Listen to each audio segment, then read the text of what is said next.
Well, hello, everyone. Happy Friday. Congratulations. We've made it through yet another week. And now it's time to let down our hair, as it were, kick back, relax, and watch the woke insanity unfold right in front of us live. Well, kind of live. We're watching recorded videos, so it's not like spy stream or anything, but we're still doing it live. And you know what? Today, guys, has been a little bit of an exciting day for me because I woke up this morning and the first thing I saw on the Twitters was that Mr. Glenn Beck saw fit to retweet a clip that we watched just the other day. So again, I have to give a shout out to David in my locals community because without David, without David mentioning that the University of California at Berkeley has something called the Center for Right-Wing Studies, I never would have found this crazy presentation in which a non-binary lesbian said that the only reason that people don't want trans women playing in women's sports is because they're terrified of the penis. And without that happening, I wouldn't have made this clip. And then Glenn Beck never would have retweeted it out to 1.5 million people. And it's been going viral all day. And I'm really appreciative of it because what I really do try to do with Happy Hour and with the streams on my main channel is I want to show people what is being said in their full form. Okay, we have to make clips for Twitter because Twitter only allows me to post 2 minutes and 20 seconds. But really, I want people watching this stuff. I want people seeing it because what you see reported on in the news doesn't even begin to level out to how terrifying this stuff is when you start looking at it in its full form. And that's what we do on Happy Hour. We watch a woke training from start to finish, an hour and a half. This one with this crazy lesbian in it was 2 hours that we had to sit there and watch it. And we got some great clips from it, but we're watching the full form of what they're saying. We're watching the boring bits. We're watching the cringy bits. We're watching the downright insane bits, and we have a good time with it. I don't know. There's probably something wrong with us that we like doing this. Well, not everyone liked this tweet today, though. I do have to say before I tell you guys what we're watching. We're watching another one from the same masculinity center today, but not everyone appreciated this tweet. And I have to say, the woman in the video didn't appreciate it because she blocked me on Twitter. It's really too bad that I've already followed her from another account though that she doesn't know who I am. So it's too bad that she blocked one. Actually, she blocked 2 accounts of mine. She's gone private now. I'm sure that won't last forever, but I'm sure she had a little bit of. Oh, I'm sorry. God damn it. I have misgendered this woman up and down, and I swear I haven't done it on purpose. They. I'm sure that they had a rough day as well. I'm sure that they did not anticipate getting retweeted by Glenn Beck today. I empathize with that. I know the feeling. So they have blocked me on Twitter, so I can't from my actively Unwoke account see any more of their stuff. But they weren't the only ones who didn't like that tweet today. In fact, we have an old friend, the Queen from England himself, who also tried to get me banned again today on Twitter. And because I might have posted this. Now, Instagram doesn't apparently have the same rules that Twitter does. So when the Queen from England had a hissy fit that I posted this tweet on Twitter and he reported me to Twitter to try to get me banned again, I had to delete that tweet and then repost it with a special improved modification to prevent it from invading his privacy. But if you want to see the original tweet that our old friend, the Queen from England, really doesn't want you to see, where I don't want to assume his pronouns or anything. I guess I can call them both they. I mean, they're both giving off non-binary lesbian energy, aren't they? That's kind of what happens when you turn into a little bitch on Twitter that reports everything that hurts your little feels all day, every day. But I digress. We're here to do something far more important today, and I have to show you guys this. So, as part of the Center for Right-Wing Studies at the University of California at Berkeley, they also have, I shit you not, the Institute for Research on Male Supremacism. This is a real thing. I took a little view around their website earlier today. It's just as woke as you would expect. And the Institute for Male Supremacism has a whole YouTube channel, and that's where we watched that presentation where the crazy non-binary lesbian said that we're all terrified of penises. That was in a presentation called Anti-Trans Ideology in Male Supremacism. But this YouTube channel has so much gold on it. I didn't even know where to begin. In selecting today's presentation, I was legitimately like, I felt like we had to watch another one just because it's obviously something people are interested in. But I was like, I have no idea where to even start. I was thinking about watching this one webinar on incel ideology and violence from 2 years ago, or this webinar on the red pill ideology. I think that would be interesting, or this one revealing white supremacy. I thought that might be interesting. But where I leveled out and where we're going to spend our time today, not there, not there. No, oh no.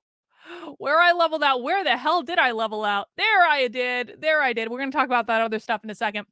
Where I leveled out is today's presentation is that we are going to be watching a webinar from 1 year ago from the Institute for Research on Male Supremacy called Misogynistic Incels and Male Supremacy. I thought that was like the best of both worlds, of all worlds, really. So that's what we're going to be watching today on the channel. Let me see if it has a description. Our recent report, Misogynistic Incels and Male Supremacism, published in collaboration with New America, assesses misogynistic incel ideology, critiques common and potentially harmful misconceptions, and offers recommendations to effectively address male supremacist violence. That's talking about the presenters. And so this panel is co-sponsored by the Berkeley Center for Right-Wing Studies. We got our presenters there.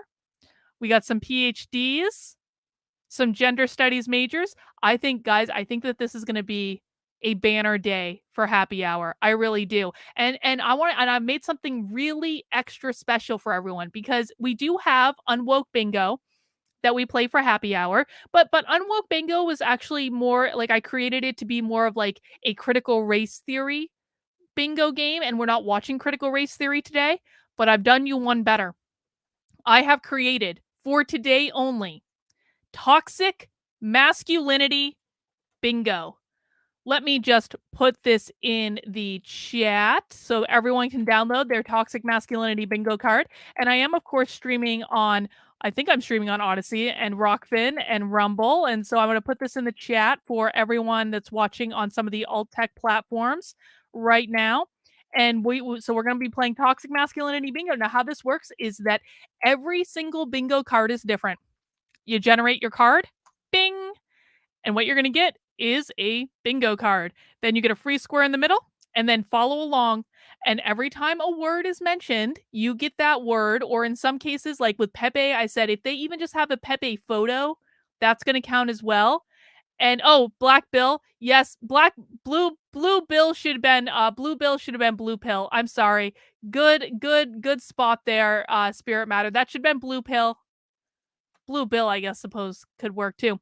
Anyway, you're going to go for lines or you're going to go for corners. If you get a bingo in the chat, go ahead and shout out bingo in the chat. You won't win anything, but we will all congratulate you and cheer for you, and we will celebrate in your honor.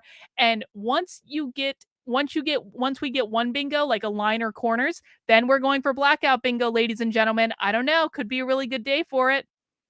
Who knows? But I think that's going to be a fun little exercise. So a couple other things before we get started. Where do I want to start? Well, let's go here. Just so you guys know, as a programming note, I will be doing Socialism Saturday tomorrow. That's going to be on my main channel. Socialism Saturday is when we watch genuine socialist content, not CNN socialism, not AOC or Bernie Sanders. We go to the farthest left of the left can be, and we watch real socialist content. And tomorrow we're going to be watching a couple presentations about capitalism. We're going to be watching this presentation, The Consequences of Capitalism, with Noam Chomsky.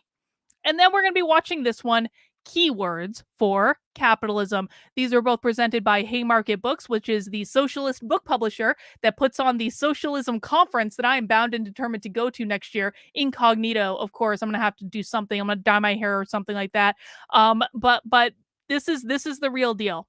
We're going to start tomorrow around 6 p.m. Eastern time. That's going to be on my main channel, youtube.com/Dr. Karlyn Borysenko. You can find the link to that in the description below, and I will be simultaneously streaming on Odyssey, Rockfin, Rumble, the usual, just to keep that going. All right, let's see. What else do I have to share? Well, I did want to announce that I will be hosting another webinar put on by Gabrielle Clark on Actively Unwoke coming up on October 4th. We just launched this today. I'm really excited about it. Gabrielle is going to teach parents how to gather evidence against their school if they want to file a lawsuit against the school. She's also going to teach people how to find lawyers and everything they need to know about suing the pants off their school district. You can sign up for this webinar right now by going to activelyunwoke.com/events and signing up for it there. And it's $20 to attend. We do charge for these webinars to cover the cost of hosting the webinars, also to keep out the trolls and all of the nefarious actors who we don't want to have access to it and who are just going to disrupt things anyway. If anyone really needs financial assistance, just reach out and let me know. I'm going to take care of it. I do want to make sure everyone gets the information they need, but I also do want people to understand that these webinars take my time and my resources and Gabrielle's time and Gabrielle's resources. We split the profits 50-50.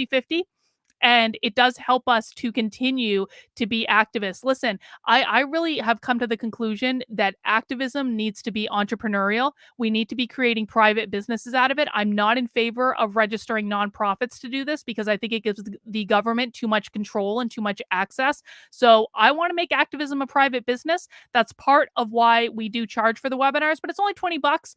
And so we think it's a fair entry point. But if you do need help, just let me know and I will make sure to hook you up.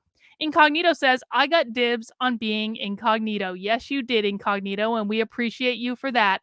Also coming up is we are reading Communist Manifesto for my supporter book club. We will be having a meeting on October 22nd to discuss Communist Manifesto.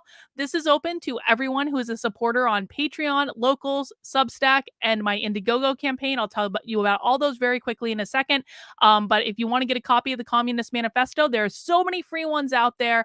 I think that this is really a conversation that we need to have to make sure that we understand what we're looking at. That's part of the basis of why we do happy hours and why we watch this stuff, is to really make sure we understand who we are up against and what they believe. So we're going right to the ultimate source material itself. We're going to the Communist Manifesto, ladies and gentlemen. If you've never read it, now is a perfect time to get started, and you can join us for a discussion on October 22nd.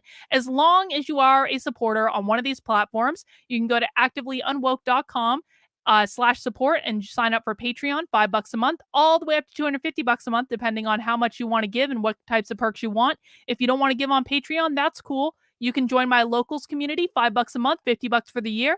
That'll give you access to a variety of perks and, quite frankly, an amazing community. I have many Locals members in my chat today. They can tell you all about it, but it really is. Locals is the place that has kept me sane, and I'm so, so grateful for it. You can also sign up as a paid supporter on Substack. All of my Substack articles are free, but if you want to support the work I'm doing and allow me to continue to do it, then sign up as a paid supporter. Again, $5 a month, $50 a year, whatever works for you.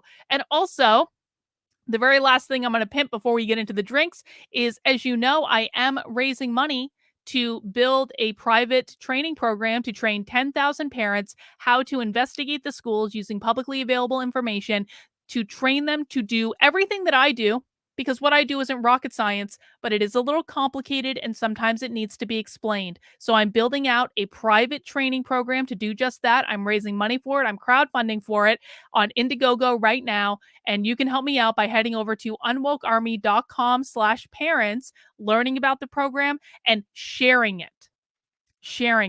Listen, I know times are tough. Not everyone is in a position where they can financially give right now. I get it. I really, really do. But if you can't give, then at least share it.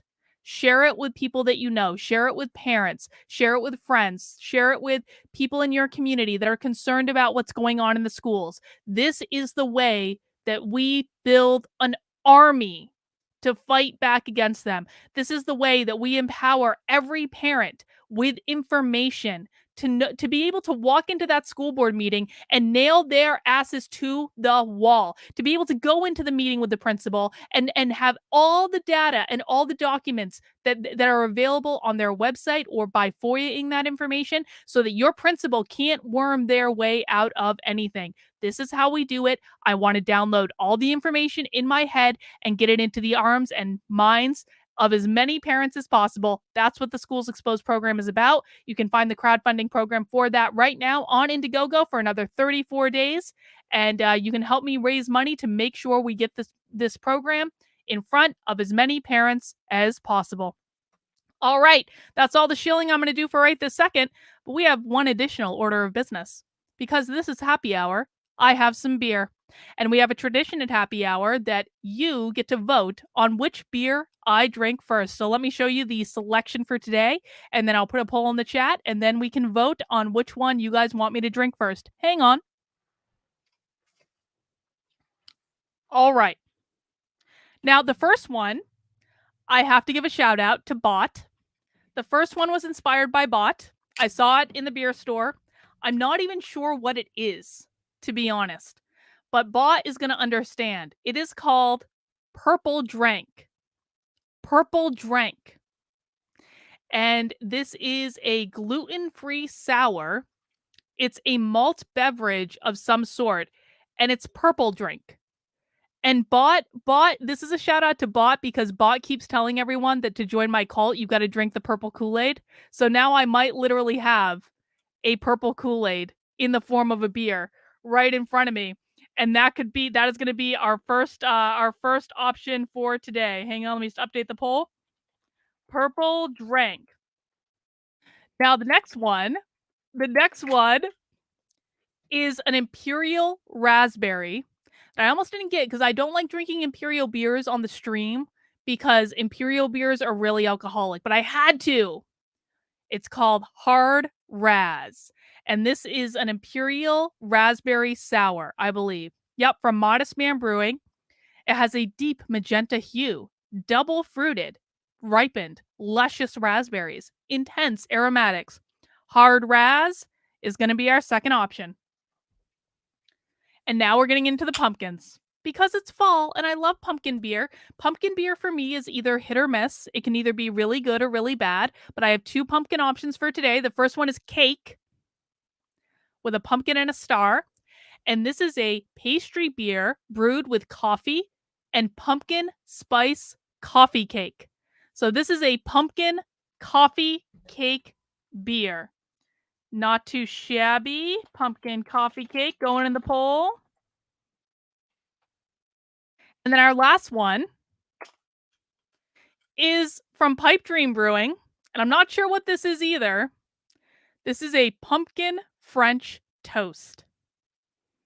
Pumpkin French toast. Now, Pipe Dream Brewing, this is a New Hampshire brewery. Their beer for me is hit or miss. I don't know if I'm going to like this or not. Sometimes it's really good. Sometimes it's, I could pass on it. But I had to. Pumpkin French toast. Are you kidding me? So those are our beers for today. Let me put the poll in the chat. You can go for Purple Drink. You can go for Hard Raz. You can go for Cake. Or you can go for Pumpkin French Toast. Lock in your votes in the chat. And in the meantime, mount that like button for me, guys. I do this every Friday at 5 p.m. on my second channel, youtube.com/activelyunwoke. Oh God, Purple Drank is like off to a mean lead. Let me tell you what.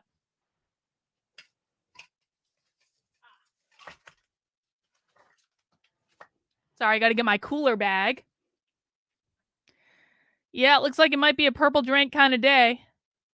Looks like it might be. Let me just get our presentation up and running. Let us get us ready to go while you guys are voting. There it is. God, I hope Purple Drink is good. Yep. Okay. Like I can't even front. Purple Drink's gonna win. Purple Drink's gonna win. So let's just cut to the chase. Thank you guys. Ending poll. I know you guys did that like in honor of Bot. So let's see what this looks like. Oh, that's the wrong one. God damn it. I didn't leave out purple drink. I left out cake instead because they looked similar. Hang on.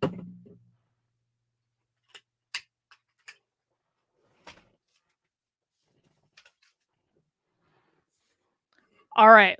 Let's see. Let's see. Bot, if this sucks, bot, this is your fault. It does look purple. Let's see. Holy shit, is that purple? That is so, that's the most purple beer. It looks dark. Oh god, you can actually see my setup. You guys can actually see my whole setup reflected in the beer. It's very purple. It's like bubbly. Like it looks darker on the camera, but it's very bubbly kind of purple when you see it in person. Cheers, everyone. Happy Friday. Congratulations on making it through another week.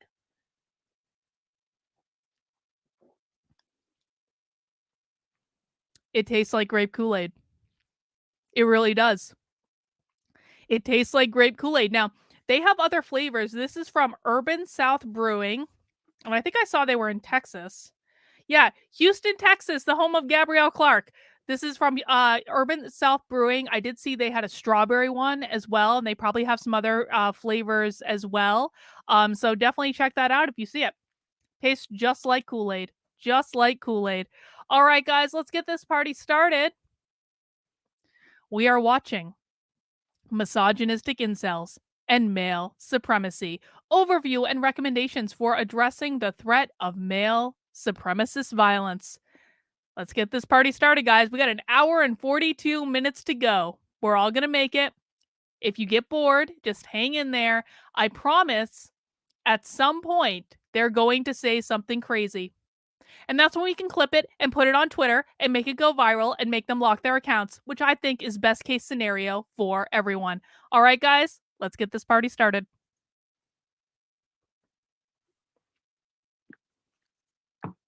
Hi, everybody. Welcome. We are really pleased to have you with us today. My name is Alex Jabranko. I am the Executive Director of the Institute for Research on Male Supremacism. We are really glad to have you here with us today to discuss the report that was co-published with New America, authored by Megan Kelly, Dr. Julia Not DeCook, that Megan Kelly. And in discussion with our two discussants who have also written a political science article about understanding incels and violence.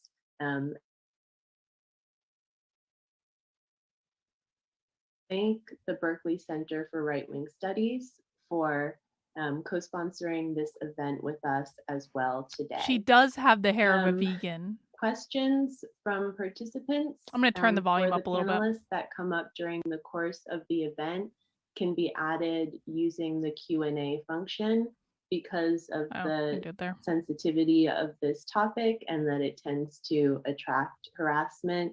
The chat function itself I don't know why this would attract harassment. I don't know what you're talking about. We just post clips of literally what you say. And so I am going to begin by introducing our first speaker. Oh, captions. Yes, Shanna. Thank you for the reminder. Short commentaries from our panelists, and then the panelists will discuss and ask questions of one another, and then invite questions and answer from the audience. So I'm very pleased to welcome my colleague, Dr. Julia DeCook. Julia is a board member at the Institute for Research on Male Supremacism, and she is also an assistant professor in the School of Communication at Loyola University, Chicago. She earned her PhD from Michigan State University with a dissertation research that asks what the role of platforms and infrastructure are in sustaining misogynist book. That's her freezing. That's not me. That's the recording. Coming out eventually as well. So thank you, Julia, for being here. Yes, Julia, thank you for being here. For the introduction, Alex, and thank you everyone for being here today. My comments are actually going to be focusing more on the events that transpired in Atlanta now 2 days ago. Oh, this is when a white man targeted. Hang on. Just as a refresher. So this is when Asians were considered oppressed. This is being presented right after the Atlanta shooting, which had nothing to do with Asian anything at all. It had to do with a guy who had a sex addiction. But the woke were having a down moment, and they used it to basically start the Start Asian Hate campaign, which elevated Asians for a brief period in terms of like their overall oppression hierarchy.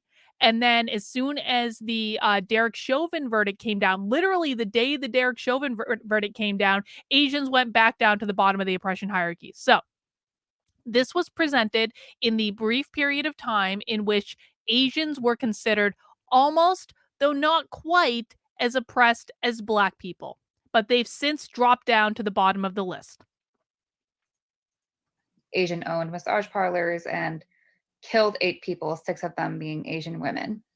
Much of the conversation has focused on whether or not this was a racially motivated attack It was one not. that was motivated by misogyny. It was motivated by sex. Many are pointing out that it's both.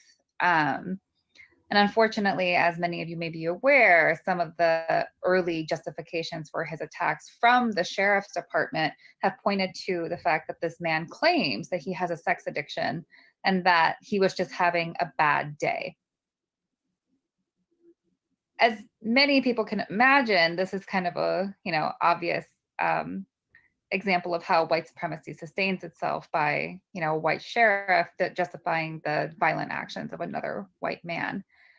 However, being an Asian American woman myself, the attacks are just one of the most violent examples of anti-Asian racism that we've seen emerge during the COVID-19 pandemic that has been growing in recent years due to increased rhetoric of anti-China, anti-Asian sentiment that has been ramping up, particularly during the Trump presidency.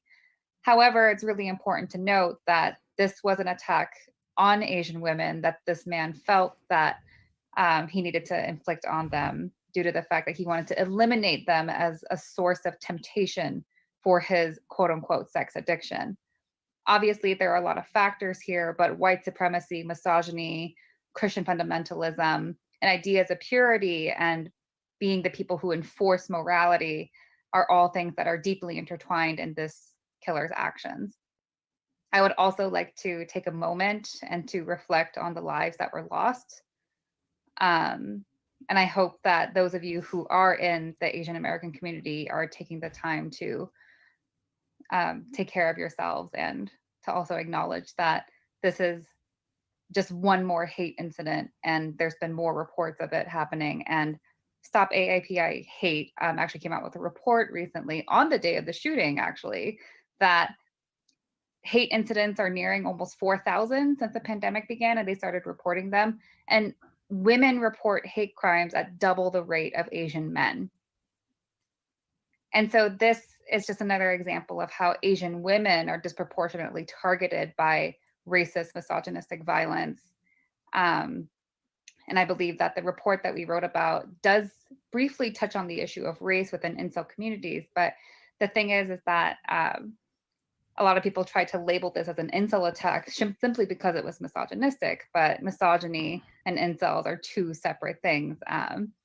Incels don't. I want to know the difference. Misogyny is what causes people to adopt incel ideology. Okay. And so I think this panel is a much needed part of the conversation that we're having right now in light of the recent events. And I want to thank you all for being here.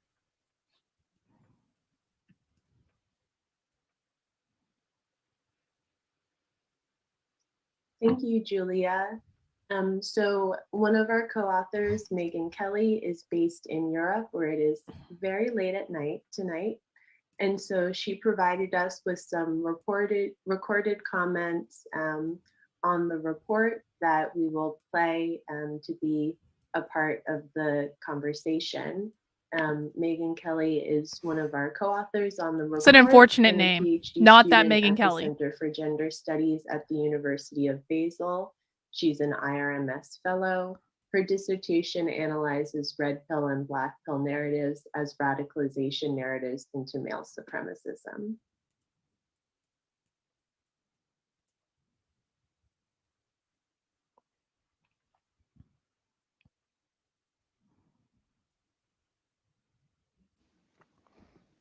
Hello, everyone. My name is Megan Kelly, and I am a fellow and co-founder at the Institute for Research on Male Supremacism.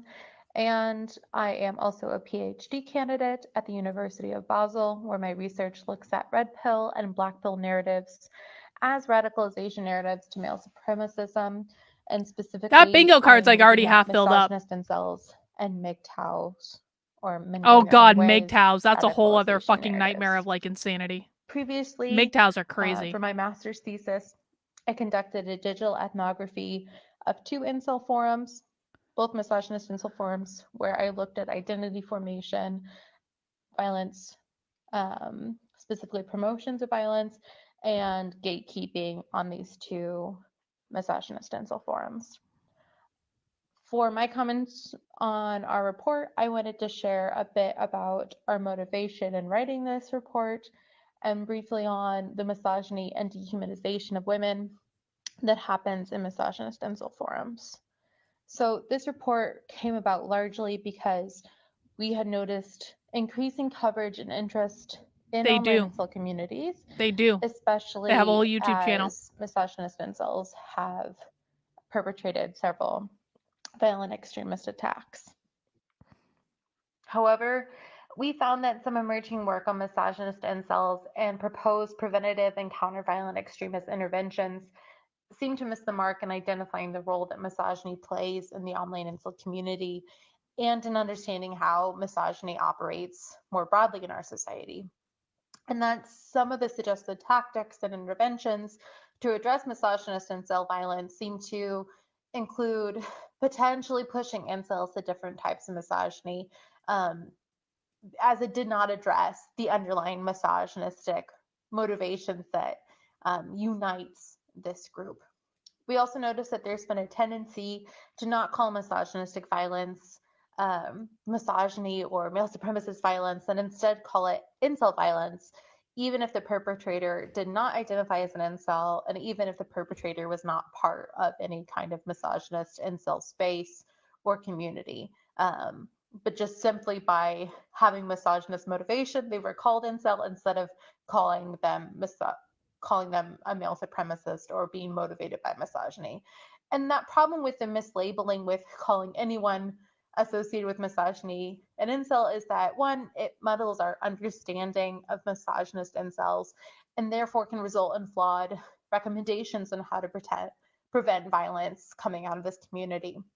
And second, it fails to recognize the broader spectrum of misogyny, which also gives the false impression that misogynist incels and their beliefs exist in a vacuum and are not a product of the society and the society's values around them and the society they live in. I mean, they are definitely a product of the society they live in, but what is driving these attitudes is the effing left. What's driving these attitudes is the woke left. Why don't I have misogynist on my bingo card? I swear to God, I'm pretty sure I put misogynist on there. I thought I did. I apologize, Judy, if I didn't.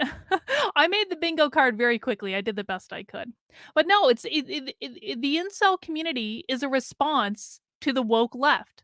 That's all it is. So she is correct, but what I suspect they're not going to acknowledge on any level is that they are the people that created the incels in the first place. And another thing I want to really just like put in your guys' ear as it comes to this is that incels and far left woke progressives are the same. This is going to be horseshoe theory in action. Incels are going to be, well, I guess that's on the left. Incels are going to be on the far right. These people are on the far left. At the end of the day, they're the same. They're the same. They are mirror images of each other. And so I'm going to guess that there's going to be an astonishing lack of self-awareness in this webinar regarding what created the problem that they are very literally spending all their time studying. So in our brief, we wanted to address that misogyny is not unique to incels and that male supremacism operates on a spectrum where misogynist incels cannot be separated from broader societal patterns of misogyny. Misogyny is what unites various male supremacist groups. These groups including pickup artists, men's rights activists, red pillars, and men going their own way are united by the belief, often called the red pill, that men are true victims and that women, especially enabled by feminism, are the oppressors. It's not what the red pill and is. hold societal, political, and sexual power over men. While these groups have different reactions to this belief, they all portray women as stupid, irrational, manipulative animals, morally bankrupt. Many women are stupid if we're honest women about as it. beholden to their natural impulses. And in doing so also portray women as only existing for the purpose of sexual and romantic objects for men. Misogynist incels take this misogyny and dehumanization even further by explicitly celebrating violence against women, usually by celebrating mass murderers or serial killers that targeted women, calling these men saints. They also call Wait, is that true? Of rape and torture of women in some Hang on, she hasn't given me any. Is that true? Do they really do that? I haven't looked into like the incel stuff all that much. Do they actually glorify serial killers that have killed women? Does anyone know? I'm not just going to take her word for it because she gave me no evidence when she could have. But I'm not going to dismiss that either because, well, I'm just not going to dismiss that either. I'm just not going to. cases for women's Vampire King Darkness says, yeah, they do that. Promiscuity, fair enough. And also sometimes support ideas such as enforced monogamy, which would have women forcibly assigned to sexual partners. Do they really? This dehumanization of misogyny can also be seen in the language that incels use when talking about women. So not calling women women, but holes or roasties or femoid and void, which actively dehumanizes and objectifies women. What does enforced monogamy mean, Kurt? Misogynist incels express that women. I'm being serious. This is a world I don't know well. I have not spent a lot of time looking into it, so I'm asking legitimate questions. And I wish in the presentation about this they were actually explaining. Maybe I needed to watch an earlier explainer video. But what does enforced monogamy mean?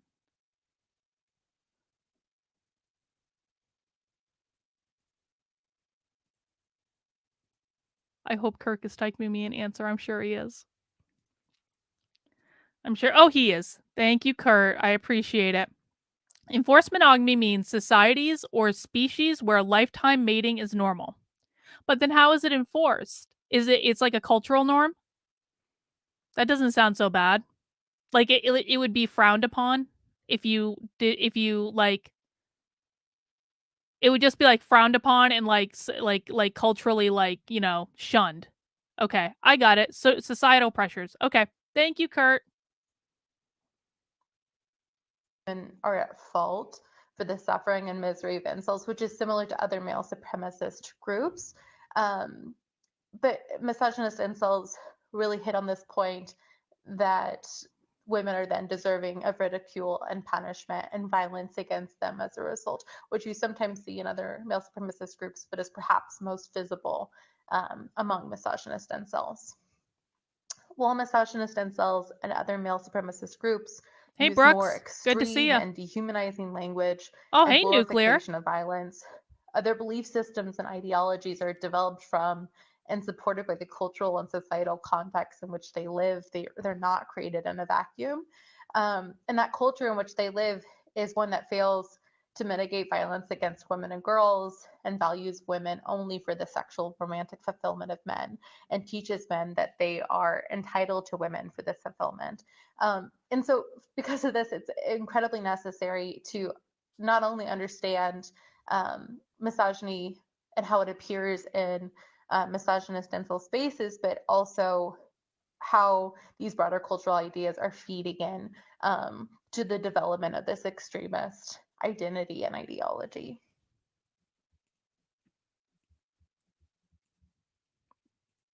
Thank you. So more details are available She's in definitely the a report vegan. about what Megan discussed. We go into significant depth in explaining how dehumanization is used, the foundational manifesto for the movement, the glorification of violence, and other kinds of rhetoric. And so we encourage people to look at the report itself. I am going to, in this conversation, focus in on our recommendation section as the element that I most want to highlight in this conversation, and then introduce our colleagues to have a conversation and give their thoughts from their own areas of expertise. Maybe we needed to watch an earlier incel presentation as a primer. These recommendations have been published as well today in Ms. Magazine, and we are hoping that that makes sense. they will have an influence on the way that we discuss That makes sense. these issues. And so we have oriented our recommendations around 5 key points.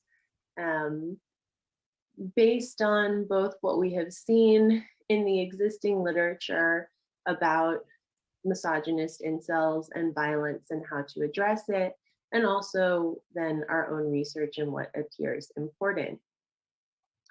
In this narrative, hang on, Kurt is giving us some helpful information. Monogamous mating may also be caused simply by enforcement through tactics such as mate guarding. In these species, the males will prevent other males from copulating with their chosen female or vice. And that is from Wikipedia, Monogamy in Animals. Thank you, Kirk. Appreciate it. We recommend that support for improved health services and access is a social good, but it is not a solution to ideological violence. And we have seen many countering violent extremism and counterterrorism experts framing this as counterterrorism a mental health issue. It is a mental health issue. Focusing in on that concept. And this is a misunderstanding of how ideologically motivated violence works and what the framework is that is used to counter ideology. Though many misogynist incel men refuse therapy, viewing it as an ineffective solution then teach to us. what they view then as teach the us. injustices against them. I would appreciate it. Others have tried therapy but retain their misogynist ideology and return to these online communities. How are they defining misogynist? This, while mental health services could likely be improved and should be in terms of understanding and dealing with misogyny, racism, and other issues that motivate people's thinking. In general, mental health services are simply not a space that is designed to treat an ideology because misogyny, supremacism, and other harmful ideologies are not mental health issues. And so it's very important that we start by distinguishing those two things. Part of this also goes into the terminology that we use around this conversation, in which we distinguish misogynist incel ideology from simply what is incel. Okay, I need some definitions. I need her to give me some definitions. Not because I don't think that I have an understanding of what misogyny and incel are, but because I don't know what she thinks misogyny and incel are. And I'm going to give you an example of this. In that crazy male supremacist presentation that we watched the other day that went viral today on Twitter, basically they defined male supremacy as anyone who believed that the two biological sexes are different and distinct. And that was considered male supremacy. If you believe there are men and you believe there are women and that men and women are different, then you are, by their definition, a male supremacist. So what, like, What is their definition of misogyny? What is their definition of incel? I don't want to make any assumptions. Our report discusses the history of the incel community, which was founded by a bisexual woman in Toronto and is not rooted in misogynist ideology. And so some of the aspects of what are discussed in the Countering Violent Extremism literature as potential ways to help people who self-identify voluntarily celibate are really not answers to what is a male supremacist ideology that has evolved. Our second recommendation coming off of that is instead there are examples of specialized counseling programs designed to deal with countering racist violence and also dealing with domestic abuse perpetrators. And because we are very aware of some of the flaws in existing de-radicalization programs aimed at so-called extremist ideologies, we think that it's really important that any such programs be designed with a feminist-informed perspective as that used in domestic abuse perpetrator intervention programs. It is particularly alarming to have seen in recommendations from Countering Violent Extremism organizations that helping misogynist incel men form intimate relations with women will somehow mitigate their desire for dominance just by the very fact of having that relationship. This completely ignores the wider violence perpetrated How are you defining by violence? men disproportionately against women in intimate relationships, and a similarity in the beliefs shared by misogynist incels, domestic abuse perpetrators, and other forms of male supremacists and male supremacist belief systems. Domestic abuse perpetrators typically feel entitled. They feel wronged as victims when they do not get what they want, and they feel justified in committing violence in response. They have typically sexist, patriarchal views of the roles of men and women. And we see similar elements in misogynist incel ideology.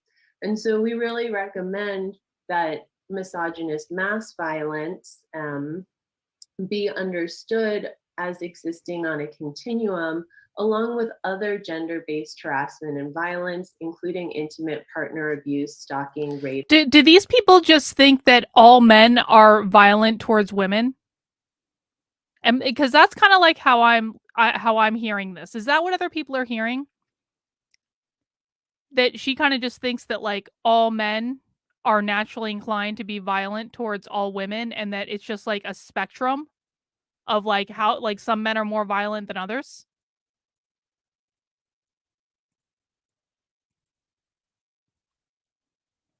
Yeah, Deborah, I'm starting to trance out too, and I haven't even had like half of this purple drink yet.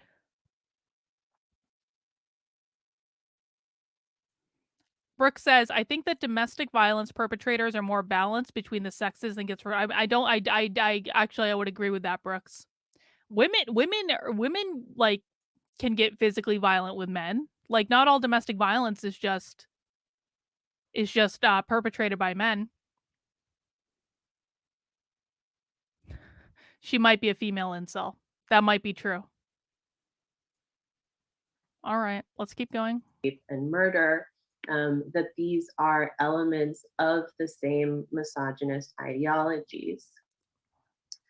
Thirdly, we encourage intervention programs to be careful boys and men's own sense of entitlement and prioritize collaborations with gender justice organizations to strengthen program design. Given that misogynist violence is only recently becoming recognized in the countering violent extremism and counterterrorism fields, organizations often lack experts who are versed in issues like violence against women, male supremacism, and misogyny, gaps that we have seen reflected in their analysis. Important, therefore, to support collaborative projects that are bringing into coalition organizations embedded in feminist and gender justice frameworks in order to avoid inadvertently supporting boys' and men's entitlement and other errors that reinforce male supremacism. Examples of these programs are those in which men and boys are given the impression that by learning a script in order to perform what should be kind of basic decency, that will result in them gaining access to women's attention and or bodies. And when they follow the script based on operating with a certain level of at least feigned respect because they expect a reward at the end, rather than a sense of empathy and the humanity of the girls and women in their lives, this can actually lead them to be further radicalized toward a more extreme violent misogyny when that does not come to part. Our fourth recommendation is to intervene early and through routine systems to prevent movement along a spectrum of dehumanization and misogyny towards violent extremes. And we want to thank our colleagues who have joined us today because their 2020 Political Science Journal article, co-authored as well with Katie Atwell, emphasizes the importance of intervention through routine systems, understanding those structures, and solving some of the pitfalls of the contemporary responses to gender-based violence more broadly through these kinds of community and educational interventions. Given that participants in misogynist forums often join beginning in their teenage years, effective prevention strategies necessitate intervention starting in childhood that are formed early on, dealing with, for instance, problematic English literature curricula in schools that reinforce male entitlement and sympathize with male frustration, ignore problematic English curriculum is responsible for incels. That doesn't strike me as being altogether true, since the woke left have controlled public schooling predominantly for at least probably 3-4 decades. So no, I don't believe that problematic English curriculum is responsible for incels. That makes no sense at all. I know she's very monotone, guys, and this is part of why, if you're new to Happy Hour, sometimes we run into things like this. Now, I do just want to say to you, though, this woman is one of the co-founders of the Institute on Research for Male Supremacism. This woman is a co-founder of an institute that received funding. And so I don't want to hear anyone make any excuses about why you can't start a business, why you can't get funding for a business, why you can't do sales to get people to support your business. Because if this woman can do it, I promise you, you can do it too, okay? But she's going to be bringing on some, well, I'm assuming her pronouns. She's going to be bringing on some other panelists, and hopefully they'll be a little bit less monotone. But that English thing does not strike me as true at all. Consent and present women as dehumanized, objectified props or fantasies, providing comprehensive consent-based sexuality education rather than the kinds of abstinence-only education that exists in some school districts that traffic in gender stereotypes, including the idea that boys and men have uncontrollable urges and that girls and women are responsible for appearing chaste and for keeping men from acting on those urges and for keeping men from being tempted by them, which is, we can see echoed this week in the shootings in Georgia, in which the perpetrator claimed that he wanted to eliminate temptation, that kind of sense emerging in that act of violence. And our last recommendation is an important call that there simply needs to be significantly more funding into research and collaborations into male supremacism broadly, and protections for researchers' ability to work in the face of threats and doxing. While most of the recent acts of misogynist mass violence have been connected to incel ideology, there are other acts of misogynist mass violence that are connected to other belief systems. And of course, the attack on Tuesday, which occurred after we wrote the recommendations for this report, and the timing of that really indicates, now the most fatal act of mass violence in the United States of the past year, connected to a different ideology. There have also been attacks. There is an attack in 2020 connected to the men's rights movement and men going their own way. It's true. It's true. And so we think that it's important not to focus. I don't even know what just she's on saying because I incels, can't even focus anymore. As Julia brought up in her original commentary. This is where it gets really hard. And seeing the idea of just turning to maybe I need to drink more. As some maybe that will solve everything. Rather than the manifold versions of misogyny that appear both in mainstream society and in organized movements.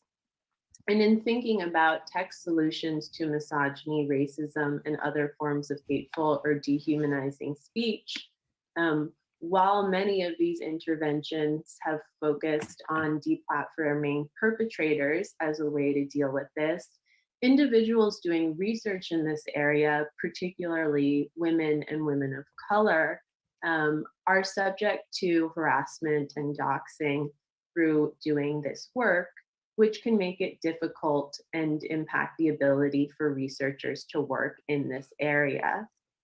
And so we recommend more investment in creating security protocols and services and supporting those for researchers doing public work in this area, to allow them to have voices and as a different way of thinking about how to protect free speech.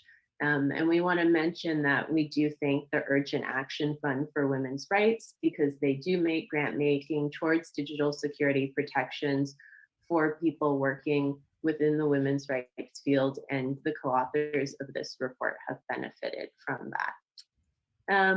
So now I am going to turn to our discussants, who I am thank God. very excited. Thank woke up God. very early in Australia to speak with us today. And to begin with, we welcome Dr. Shawn Tompkinson. She is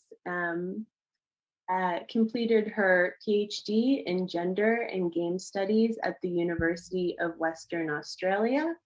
A PhD in Gender and Game Studies. The role that she studied Gamergate. She studied Gamergate. Holy shit. In particular, how digital communities develop toxic characteristics. You can get a PhD in anything. With our other speaker today, Tal Harper, and their co-author, Katie Atwell. They're authors of the 2020 political science article. I see a toxic man is joining us. Exploring possible I wonder if he's done the work to undo his toxic masculinity. There we go. So welcome, Shawn. We're so glad to have you today. Thank you so much. So what I'm going to do is I'm just going to give a brief overview of our paper in the time that we have. She is a PhD in Gamergate. Be able to unpack it in a little bit more detail and fill in anything you feel should be explained a little bit more. Why would you get a PhD in Gamergate? Overview of our paper. Basically, we have three key arguments. Firstly, that incel does constitute violent extremism. that states should securitize misogynistic violence to allocate the necessary resources to prevent further attacks. Is she actually she's suggesting that the state should designate incels as a terrorist organization? Are you shitting me? Incels may be sad and pathetic, but a terrorist organization? And also that we should learn Seems our a bit lessons from excessive. other attempts to securitize violent extremism when we say we should securitize incels. There's a few reasons why we want to use securitization.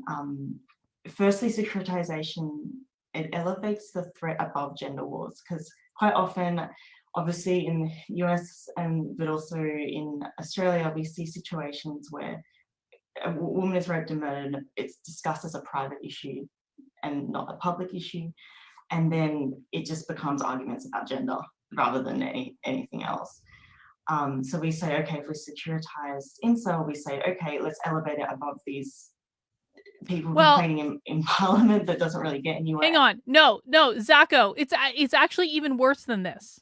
Her PhD is in gender studies and Gamergate. It's in both. She managed to get possibly the most worthless combination of PhD ever invented in the history of the world.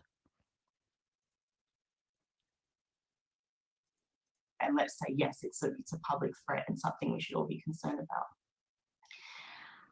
Also, securitization allows us to allocate resources, which, as you mentioned, raw resources would be fantastic to deal with this kind of issue. And also, if we understand incels' security threat, we can use policies that already exist in a lot of areas to tackle public security issues. But it's quite important for us to recognize that when we say securitization, we're not using it in the super traditional way. So quite traditionally, securitization is something that involves maybe using violence, maybe using quite extreme forms of intervention. But for us, when we say securitization, we're more talking about issue cultures and saying, okay, this issue goes, we're not debating whether it's a problem or not anymore. Can you send me that Reddit thread? Can you like DM it to me on Twitter or something? That'd be great. I want to see. Yeah, so what we suggest to do in order to tackle the issue of incel extremism, there's 3 kinds of interventions that we are quite interested in, but we are really mostly interested in the primary and secondary interventions. So primary interventions are about setting social norms and encouraging social awareness and solidarity. This would mean addressing misogyny as a community problem. And part of this is trying to avoid stigmatizing. It's Dr. Karlyn B or actively Unwoke. That would work too. Like Islamic extremism and things like that. We end up with a suspect community. And then these people feel more victimized. They feel more angry. They already feel disconnected from other people. And if they get targeted as a suspect community, then they feel even more this way. And there's more increased chance of extremism occurring. So firstly, we do want to address misogyny as a community problem rather than saying to these people, okay, you're the problem, we're going to investigate you. And for us, this would mean looking at politicians, public opinion leaders and the media. Thank you, things Zacho. like condemning politicians who undermine action on gendered violence and people who sort of reaffirm incels' feelings. We had a few incidents in Australia fairly recently, and people who spoke out about it, there was a police commissioner and some other people, and the things they were saying sort of... Does anyone else kind of find it like, it really feels to me like they're dehumanizing incels. Like they're speaking about them in ways that like, it's almost like they don't see them as human. And I guess to a certain extent, I can understand that inclination because, to be quite frank, I find incels annoying as shit. I hate the alt-right. The alt-right is awful. I think the type of space they create is really toxic. I think people like John Doyle take advantage of these people. And I don't think it's good. I don't think it's good in any way. However, most of them are young men. They're young. They don't have a lot of life experience, which is why many of them are incels in the effing first place. And I don't think that dehumanizing them is necessarily the best way to solve the problem. They're othering them. I mean, it really, it makes me very uncomfortable. It's like I feel like I'm listening to them call them like a bug or something like that, like the Nazis would say, or like Carrie Smith would call me on any given day. Yes, John Doyley. Thank you, Zacho. I appreciate it. I'll take a look. It was victim blaming kind of comments, things like that. And we need to say, no, like these kinds of comments are problematic. They fuel these kinds of issues. We're also interested in promoting women's interests in politics in the public sphere. Again, educating community workers, police, politicians, teachers, try to like understand the issue of victim blaming and understand the need to address misogyny. And in general, programs that tackle social isolation for all kinds of people, because it does seem like incels, of course, absolutely, this is misogynist ideology that dominates everything, but these people, they are feeling like disconnected from other people. They feel like society's let them down and all these kinds of things. In general, we have a broader problem where people, you know, you say as much as we are more connected than ever before, people also feel very lonely and disconnected from each other, and that is a broader problem. So those primary interventions are the ones we're most optimistic about. Then we have these secondary interventions, and that's intervening when people become radicalized. So the idea here is identifying people who are at risk and then engaging them in support programs. And this is kind of where we feel there is a risk of creating a suspect community, which could make people feel more alienated because we're targeting certain groups. But there's a whole bunch of risk factors. In an article, we talk about them. There's a lot of research on this. So when I was actually joking earlier when I said that this woman got a PhD in Gamergate, but she really did. And Zacho has just DM'd me this Reddit thread, and this Reddit thread is literally called, hang on, I don't want to sign into Reddit right now. This Reddit thread is literally called, "Meet the Women Getting a PhD in Gamergate and the Death Eaters Trying to Stop Her." This is a real thing. Wow, but she's in Montreal. Not this woman that we're watching, someone in Montreal at Concordia University. Concordia University is also uber woke. All right, let's keep going. PhD in Gamergate. I thought I had heard it all. I really did. PhD in fucking Gamergate. Can I get a PhD in knitting? In like the social justice demise of the knitting world? Is that a thing? I wouldn't actually do that. I already have a PhD. I don't even need another one. I don't even really use the first one. That's not true. I do use the first one all the time, but wait, do they have a flag? Is there an incel flag? Please let there should be an incel flag. There's a flag for everything else.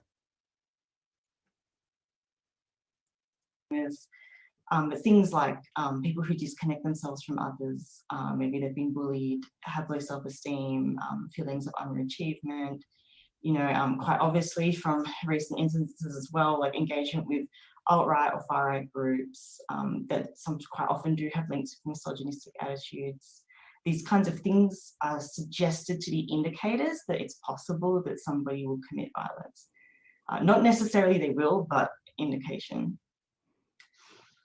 We are aware that there have been support programs for de-radicalization that's worked fairly well for neo-Nazi people, white supremacists, Islamic jihadists in Europe and the US. The incel flag So is gray and black those stripes, apparently. That makes sense. Situation.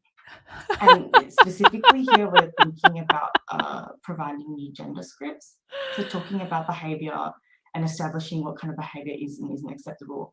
And this, I can't remember off the top of my head, but in our article we do talk about it. There's a specific incident, I think it was in Europe, where it worked, that kind of thing works quite effectively. I think it was for domestic violence people. And then there's the tertiary interventions, which are the ones that securitization is most often associated with, but we're like, no, we don't want tertiary so much, because tertiary is surveillance of people engaging in All right, thank you, bot. If they have a high-risk profile. It's kind of that more extreme intervention that will absolutely alienate people and is very costly, and it's kind of the last possible moment before someone is likely to commit an attack. Whereas we're hoping with primary and secondary interventions that you can sort of anticipate that and prevent people from becoming to the point where they get to the tertiary stage where they're likely to commit an attack. So yeah, that's my overview of our article. Maybe Tal would like to make some comments to unpack a bit more. Thank you so much. Yes, we are glad to also have with us today Tal Harper, a lecturer in media and communication at UWA. Tal's broad research area is technology and public communication and includes work on communication technology, online radicalization, critical theory, education, democracy, and theories of play. So welcome and thank you. Theories of play. For joining us. Hi everyone. Thanks very much for having us. It's delightful to have such a trans or community not of trans. scholars and What do you think? the Trans or public not that's interested trans? in this topic.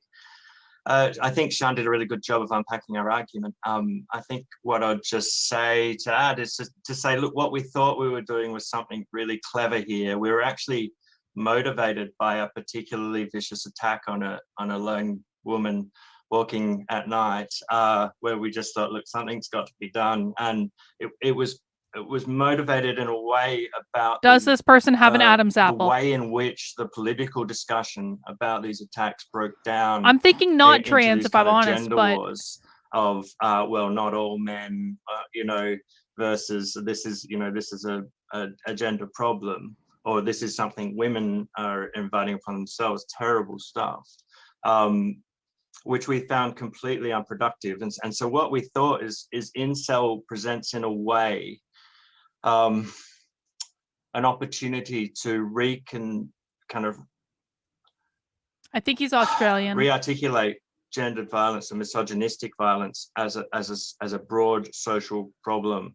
And don't get me wrong, I'm completely aware that gendered violence is a broad social problem, and some colleagues of ours, Mel Johnson and Jackie True, argue that it's at misogyny in general is at the base of all extremist violence. So those arguments are out there, but we were more concerned about partner abuse, domestic violence as well, and simple sexual violence and violence against women in general. We thought INCEL did this really interesting thing where they made misogynistic violence, instead of just being a threat against women, it's now a public threat, because INCELs kill everyone. Right? Are you fucking kidding me? The really interesting thing is all of a sudden are they literally okay? So they've already argued that incels are okay. By the way, they haven't even defined incel yet in this entire talk. We are 40 minutes into it. They haven't even defined what incel is. They haven't defined what misogyny is, and yet they have called for incels to be labeled as a domestic terrorist organization. And now they say that incels are out there just rampantly murdering people in the streets.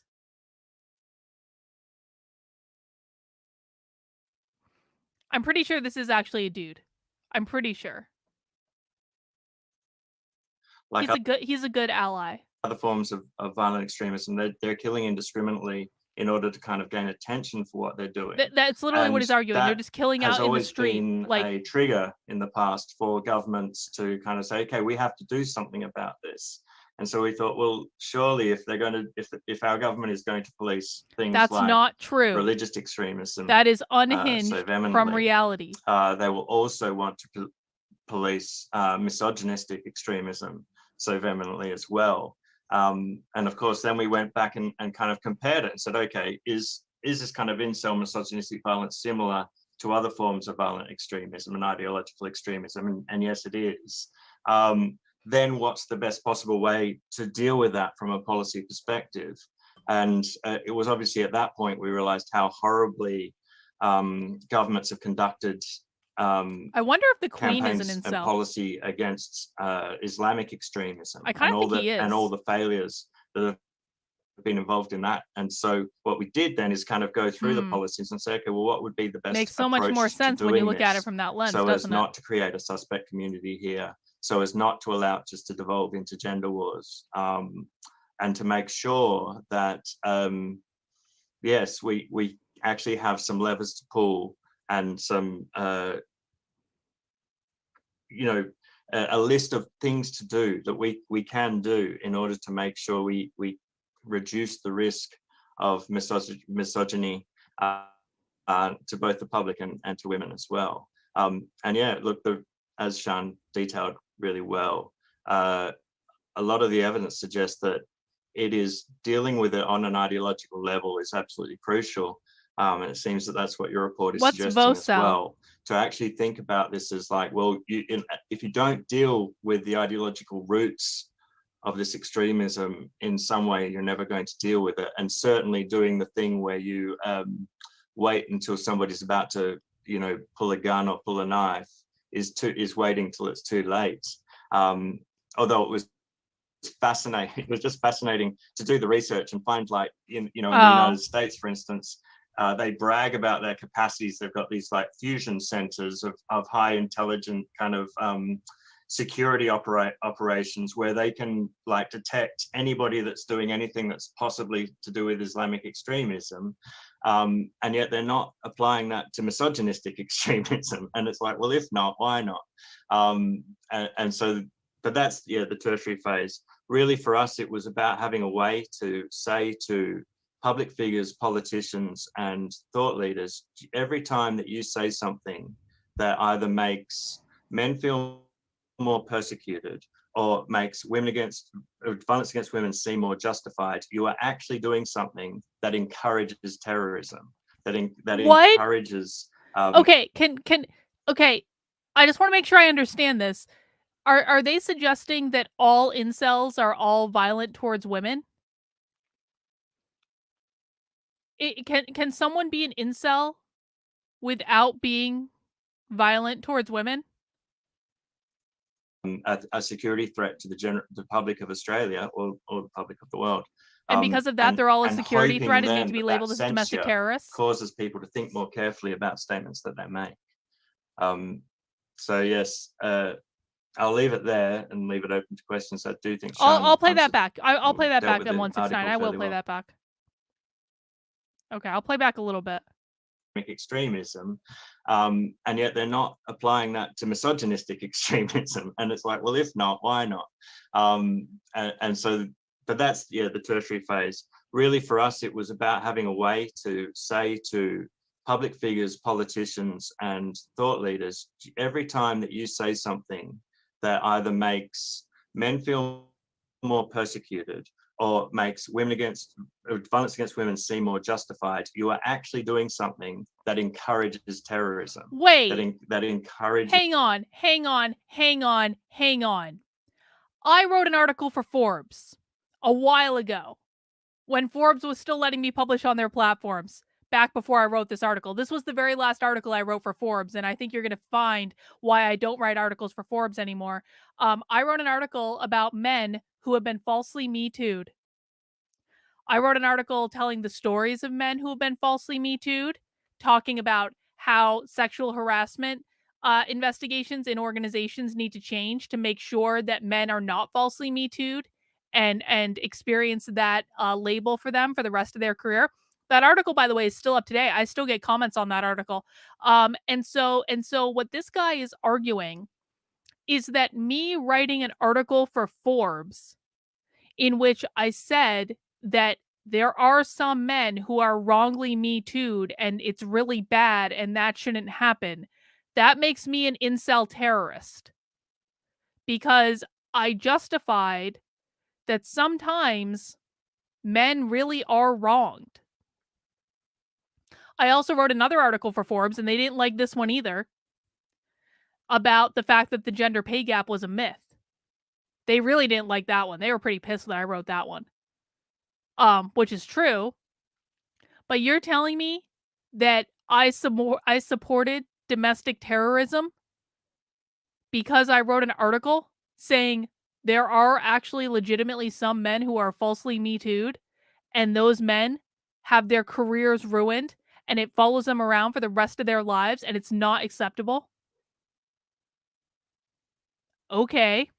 This guy basically is saying that, like, every time Jordan Peterson gives a talk, he is supporting domestic terrorism because he's confirming that life isn't fair. Wow. Is a security threat to the public of Australia or the public of the world, and hoping then that censure causes people to think more carefully about statements that they make. So yes, I'll leave it there and leave it open to questions. Please do leave it there. That's enough. Dealt with the article fairly well. Thank you. Wonderful. So we do have a few questions from the audience already, and I encourage people to continue to share. But first, I want to give our panelists the opportunity to raise any questions to one another that they would be interested in following up on. Let me tell you. So I was a contributor at Forbes, and for like years, I wrote a lot of articles for them. And when you're a contributor at Forbes, it's basically like you have a blog. That's all it is. You can go in and write anything you want on your blog, and there's no editor, there's no review process, there's nothing. And so for years and years and years, I was just writing really whatever I wanted to write whenever I wanted to write it. And I would publish it and it would go up on Forbes and I get a byline and it looked really cool and all that stuff. And it wasn't until I wrote the article about the gender pay gap being a myth and the fact that there are men who are falsely Me Too'd, it wasn't until I wrote those two articles that I ever heard from anyone at Forbes to say, no, we don't want you to publish this, we don't want you to publish this, we don't want you to publish this. And then not long after I wrote that Me Too article, which by the way, I wrote that Me Too article, I had been working on it for a while, but it just happened to get published in the same week that my Trump rally article went viral. It was like 2 days after the Trump rally article went viral. I published the Me Too article, and it was pure coincidence that it happened that way. I wasn't intending it to happen that way. And about a month later, I was labeled as a former contributor on Forbes's website, and I had never even heard from them that they had like banned me from publishing on their site. They just fired me as a contributor. By the way, I never really got paid anyway. They just fired me as a contributor and like never told me because I wrote an article about men being falsely Me Too'd. But that didn't really matter to me because, like, whatever. I don't really care. I get more views now than I get more views. People think you get a lot of views writing on Forbes. You really don't. I actually get more views on my content now, like, by far, than I ever got on Forbes. Oh, yeah. Oh, yeah. That article is like a firecracker on an anthill. Oh, yeah. It was. They did not like it at all. I actually got an email from my editor telling me I'm taking the article down, and I totally pulled the women card and I said, but I'm telling my story about how I was raped in that article. I totally played it up because I didn't want them to take the article down. The article is really good. It's up to this day. It's really good. Anyway. Or discussing further. Go ahead, Tal. One of the things that Julia mentioned, I just kind of thought it was interesting because one of the things we realized when you said that helping misogynists form intimate relationships with women does not help. Did they one of the things that we kind of always kind of said as a writing team is like, I'm wondering if on their YouTube channel they have something else that we can watch that would be more of an intro to incels. Okay. So here's the thing. I'm not even tracking what this webinar is saying anymore, but they do have a presentation. It's 28 minutes long about webinar on incel ideology and violence. Should we switch over to that to try to get a primer for what these people think an incel actually is? Because I'm not getting that at all in this this webinar is one of the most useless things I've ever watched in my life. I don't understand what they're saying. I don't understand that. Okay, let's switch over to the other one just for a minute. Okay, well, I'll keep this one up. But this is hang on. Oh, it's with the same monotone person, apparently. But maybe we'll get some definitions, okay? So this is a 28-minute webinar on incel ideology and violence, and it's by the same woman with bad hair, and apparently Megyn Kelly, not that Megyn Kelly, the one that's in Europe. And so present never before released findings from her digital ethnography of incel communities in our first webinar series on male supremacism. Okay, so it is my hope that this is going to provide us with some grounding and some definitions. And you're right, there's no guarantee that this is going to be any better.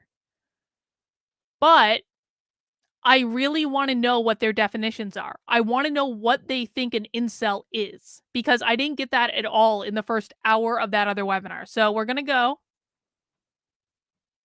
and we're going to watch this and we're going to see how it goes. And we can always switch back. I have the other one on my screen still. We haven't lost anything, but let's do this. Guys, mount that like button if you haven't already. I know this is tough content to get through sometimes, but I promise you, we're going to stumble upon crazy at some point, and then you're going to be really glad that you were here for it. But in the meantime, grab yourself a drink, kick back, get your bingo card, and let's rock and roll. Welcome, everybody. Thank you for joining our first webinar in the Institute for Research on Male Supremacism's webinar series. Our next webinar will be taking place on March 26th at 1 p.m. Eastern Time, focusing on... Oh, this was a few weeks after my Trump rally article went viral. This is 2.5 years ago. The Red Pill. The Institute for Research on Male Supremacism was founded in 2019 to call attention to the growth of contemporary male supremacist and misogynist groups and violence, and works to inform other researchers and journalists and activists. So we're going to hear from Megyn Kelly. She will be mount that like button hard, Vampire King Darkness. Mount it hard. Ethnography, looking into incel communities, and then I'll make a few remarks on some recent work I've done looking at incel terrorism and try to leave plenty of time for a question and answer. Incel terrorism. Thank you all. When we get to the Q&A portion, you'll be able to send your questions via the chat function on Zoom, and we'll see them and answer them there. Thank you so much for joining us. Is Megyn Kelly trans, do you think? Look at that photo. It looks kind of transy. I don't say that with any disrespect. It just does. Maybe she'll be on video. Why did they stop? Did they know they're live on the internet when this was recorded?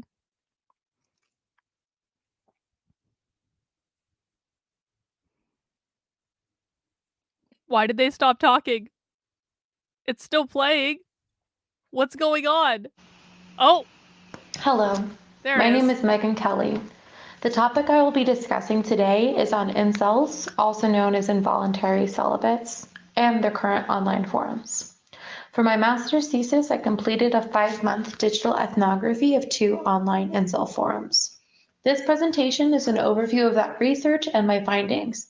The title of that paper and of this presentation is Don't Just Rope, Be a Hero: Violence, Gatekeeping, and Identity in Online Incel Forums. She got a PhD in Gamergate too. It's important to understand what exactly an incel is. Incel is a portmanteau for involuntary celibate.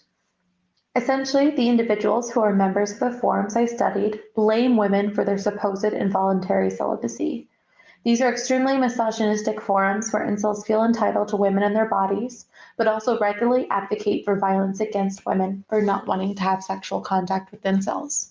The first academic work about involuntary celibates were published in the early 2000s by Denise Donnelly, Elizabeth Burgess, and others. At the time of their work, incels were not associated with violence and were not associated exclusively with heterosexual cis men. In fact, the term incel was first coined by a bisexual woman who created one of the early incel forums that spoke about the issue of involuntary celibacy. It was in May 2014, after Elliot Rodger murdered 6 people before killing himself, that the incel identity became more widely associated with misogyny and violence. Roger, who's perhaps the most infamous incel, committed his killing spree after publishing a manifesto blaming women for his unhappiness and his, quote, lonely celibate life.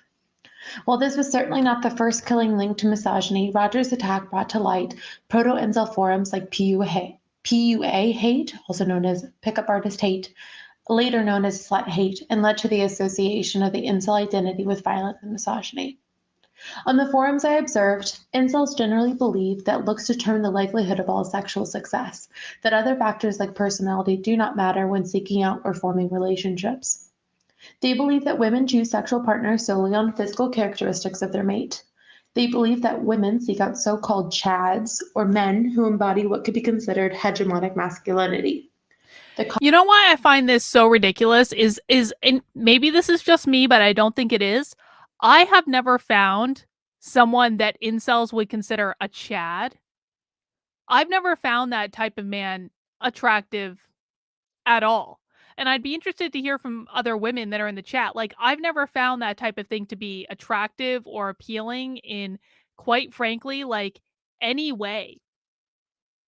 I've always liked nerdy guys. My husband, total fucking nerd. Okay, he's a strong Ukrainian man. He's got, like, you know, physical features that I appreciate. But, like, my husband is a nerd. He is. He's a little bit autistic. He's a nerd. And I don't say that with any shade because I did marry the man. But, like, I don't understand why, like, it's just never been a thing. Maybe you're right. Is it a generational thing? I don't know. Bingo, I guess. Yeah. Women don't usually like chads.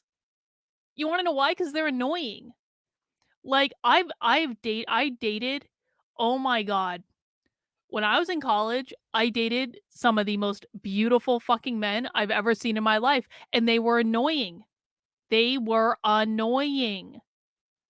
And the nerdy guys weren't annoying. They were fun to hang around. They had better personalities. So yeah, I think like a Chad is like preppy.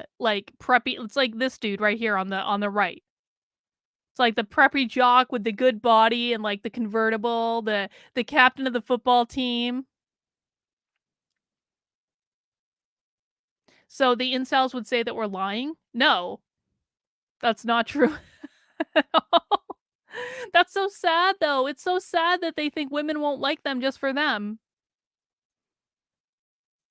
Conflict on this slide is originally from an incel forum and portrays archetypes of Chad and incels. This belief that only looks matter is often referred to as the black pill on incel forums. The black not pill what is the a black pill fatalistic is. pill that, when accepted by an individual, is the belief that they will always be an incel because they believe their physical looks are genetically determined and that this in turn determines all opportunities for sexual interaction or intimacy. The pill terminology is a mutation of the red pill terminology, which was first inspired by the 1999 film The Matrix, where the main character Neo is given the choice to take the blue pill and remain living in ignorance, or the red pill, and begin to see the world for what it truly is. One of the core red pill beliefs among male supremacists is the belief that women only choose men based on physical characteristics, wealth, and social status. These are seen as changeable characteristics among most male supremacists who adhere to the red pill. Whereas most individuals that adhere to the black pill, that incels believe that they are genetically predetermined to be unhappy largely because of their looks. And this is considered unchangeable. Incels in their current iteration are important to understand as there is limited research on this identity. It's important to understand this identity particularly as it connects to violence, as the identity has become more associated with several violent attacks in recent years. Several mass murders in North America have identified as incels, Elliot Rodger among them, and have been users of incel or incel-adjacent forums. In manifestos, videos, and social media posts, they've identified their incel status as a primary motivation for carrying out their acts of violent extremism. Caption, Additionally, sorry. it's important to understand the incel identity in order to better understand male supremacism more broadly. Thank you, Judy. As incels interact with other male supremacist identities online and are perhaps the most infamous male supremacist identity because of their association to mass violence.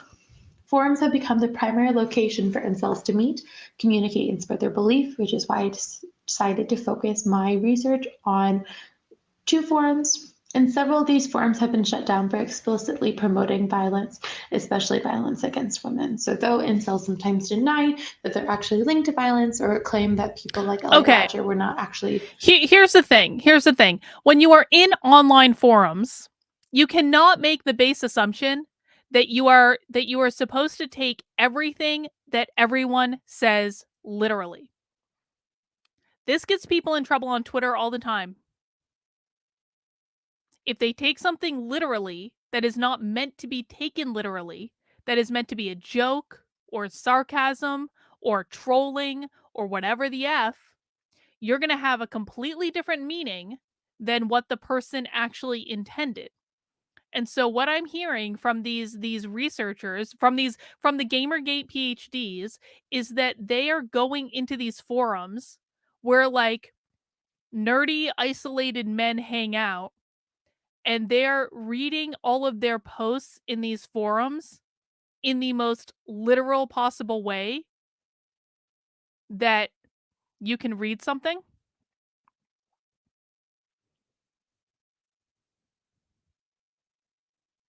I don't know what that means. I don't know what that means. Maybe I missed it. But like, their research is not going to be accurate because I'm going to bet, okay, so maybe there's some people in those forums that are saying things literally, but I'm going to bet that the vast majority of people in those forums are just fucking around and trolling. And it's not meant to be taken literally. And yeah, it's not always easy to determine what is being sarcastic and what is meant to be taken literally, unless you know the people involved and you know them in real life.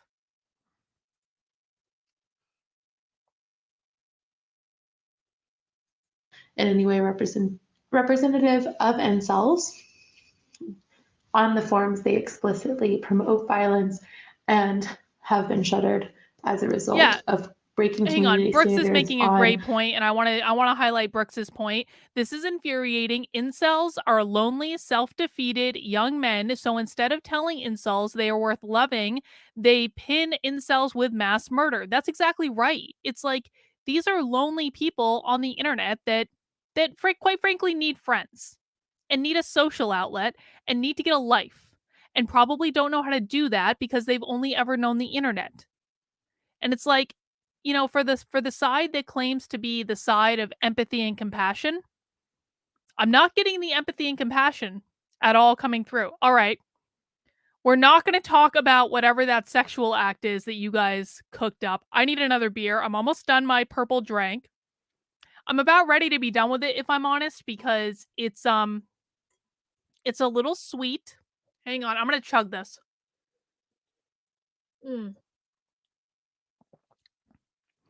Yeah, exactly. It's kicking people when they're already down. All right, guys, I'm going to put a poll in the chat for the next beer. And I'm going to give you 2 options. I don't want to do that Raz one because it's really alcoholic. But do you guys want me to drink pumpkin coffee cake? Or do you want me to drink pumpkin French toast? Let me know in the chat, pumpkin coffee cake or pumpkin French toast.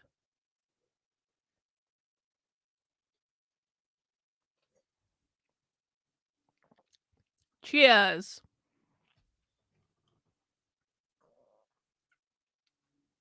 And mount that like button while you're at it. We're taking a little intermission. I just want to say hi to folks watching, FOLX folks, of course, over on Odyssey and on Rockfin and on Rumble and even on Gitter. I'm broadcasting on Gitter today.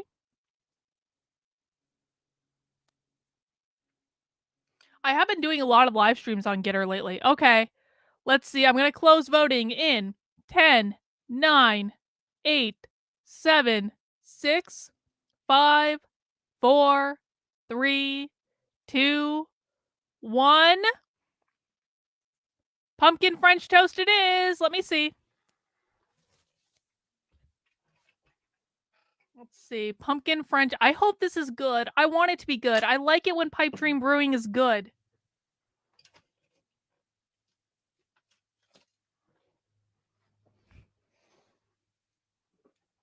All right. No, we're not doing a Jaeger bomb. I don't do that sort of thing. I'm too old for that nonsense. All right, let's see. Pumpkin French toast.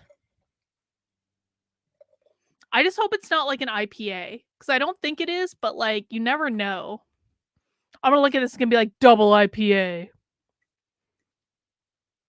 All right, let's see. Pumpkin French toast. Cheers. It smells like maple syrup. I got a very strong whiff of maple syrup.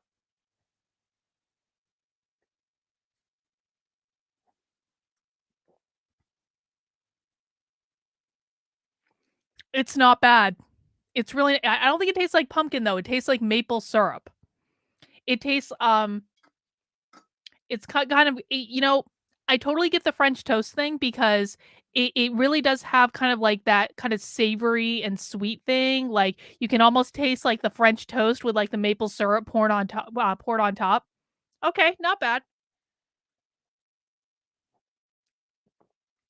Not bad. Pipe Dream Brewing. All right, let's continue. Sites like Reddit for promoting violence. My main interest in studying these forums was just to understand how violence is expressed in these spaces and how it connects to the incel identity.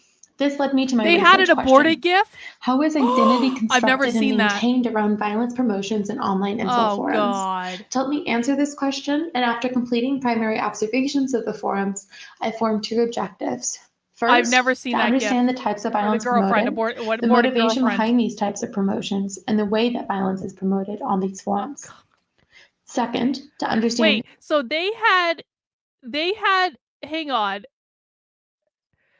Do incels think that like they would have girlfriends if people weren't allowed to have abortions?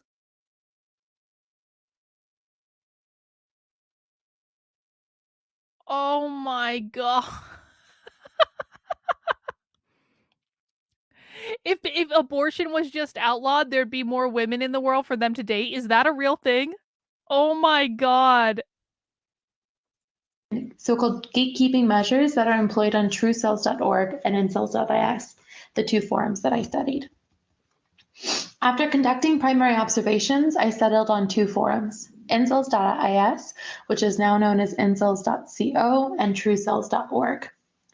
Incels.is claims to be the largest incel forum and was formed right before Reddit shut down the r/incel subreddit for breaking community standards by promoting violence in November 2017.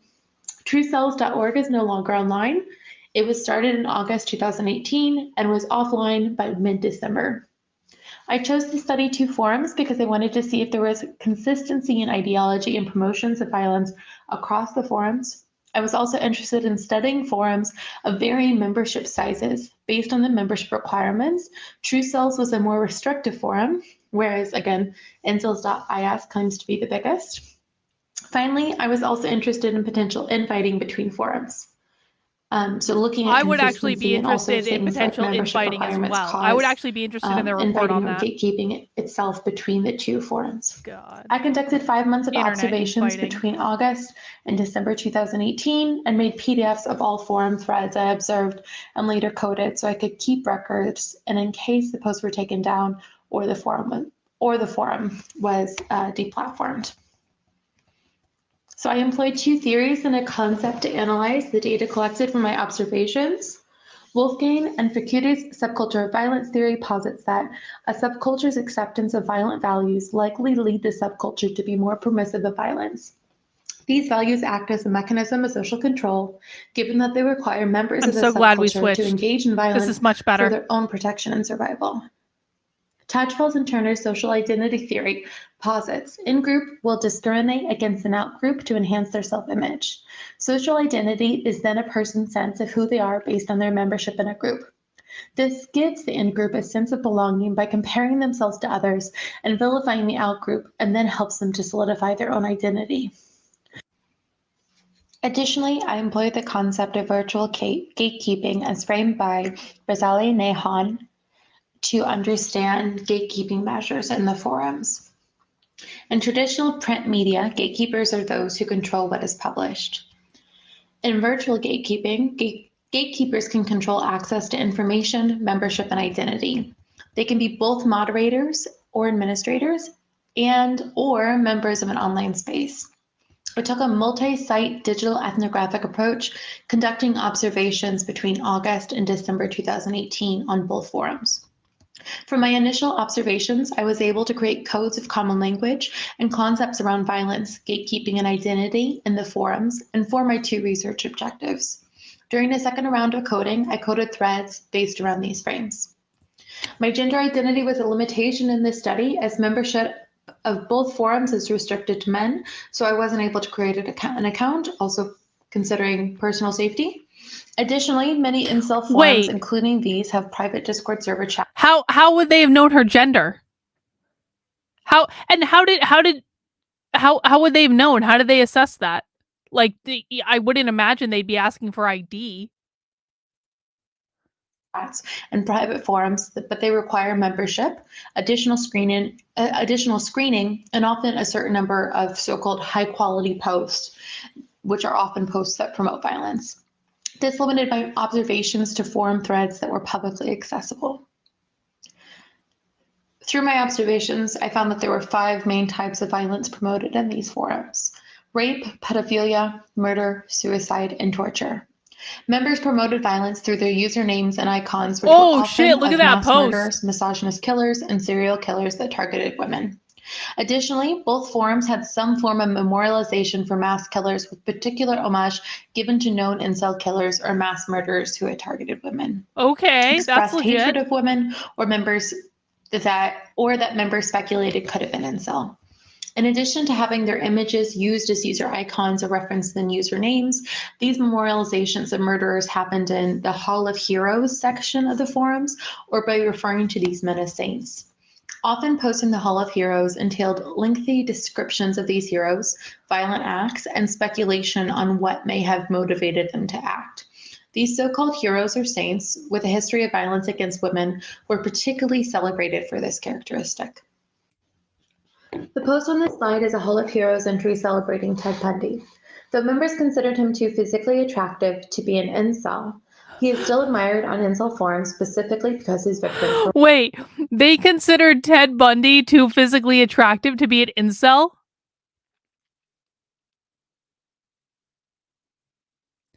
This is creepy. And listen. I know what conservatives are going to say. I know what the right wingers are going to say. They're going to say this is all fake. They were all fake. This isn't real. These are feds. They're all feds.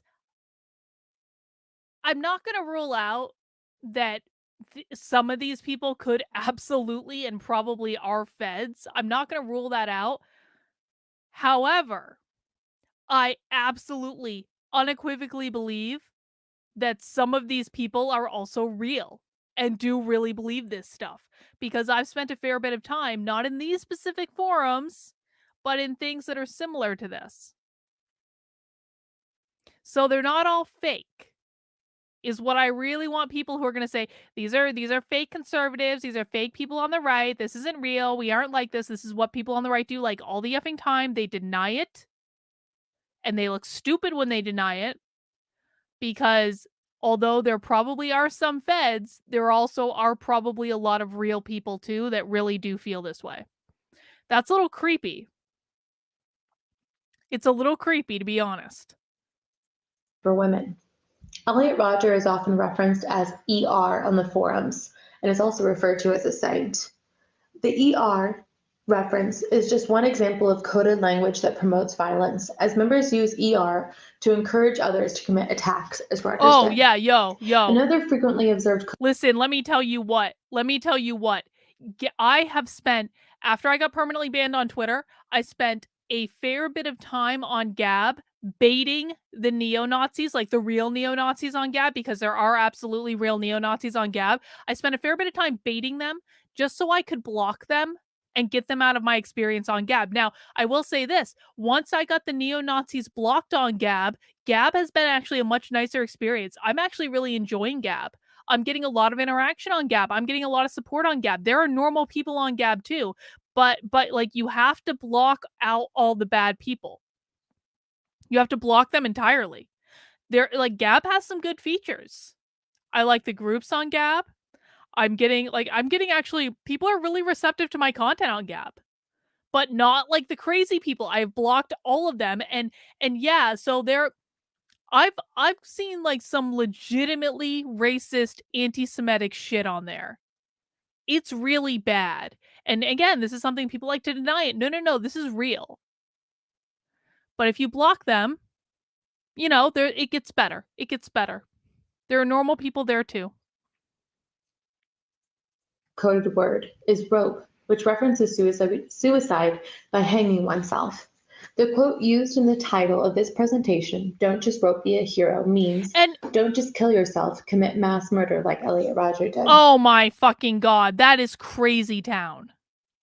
But I will say, I will agree with it, like, so I've said this on Gab, like, you know, yes, there are a lot of awful people, legitimately awful people on there, but there is also something nice about knowing that no matter what I post, I can say the most outlandish shit on Gab that I can say anywhere on the internet. I will never get banned on there. It has a deep, I have a deep feeling of appreciation for that. I mean, and that's the only site that I can say that on. I mean, Getter has banned people. I know people that Getter has banned. Truth Social has banned people. Gab is a true, legitimate free speech platform. But you do have to block the bad people if you want a good experience. But once you block them, it gets much better. Additionally, violence is promoted by taking credit for violent attacks, mass shootings, and murders. During my observation period after terrorist attacks or mass shootings, members of the forums would often claim that they were likely incels and judge the shooter's physical appearance to determine whether or not they were actually incel.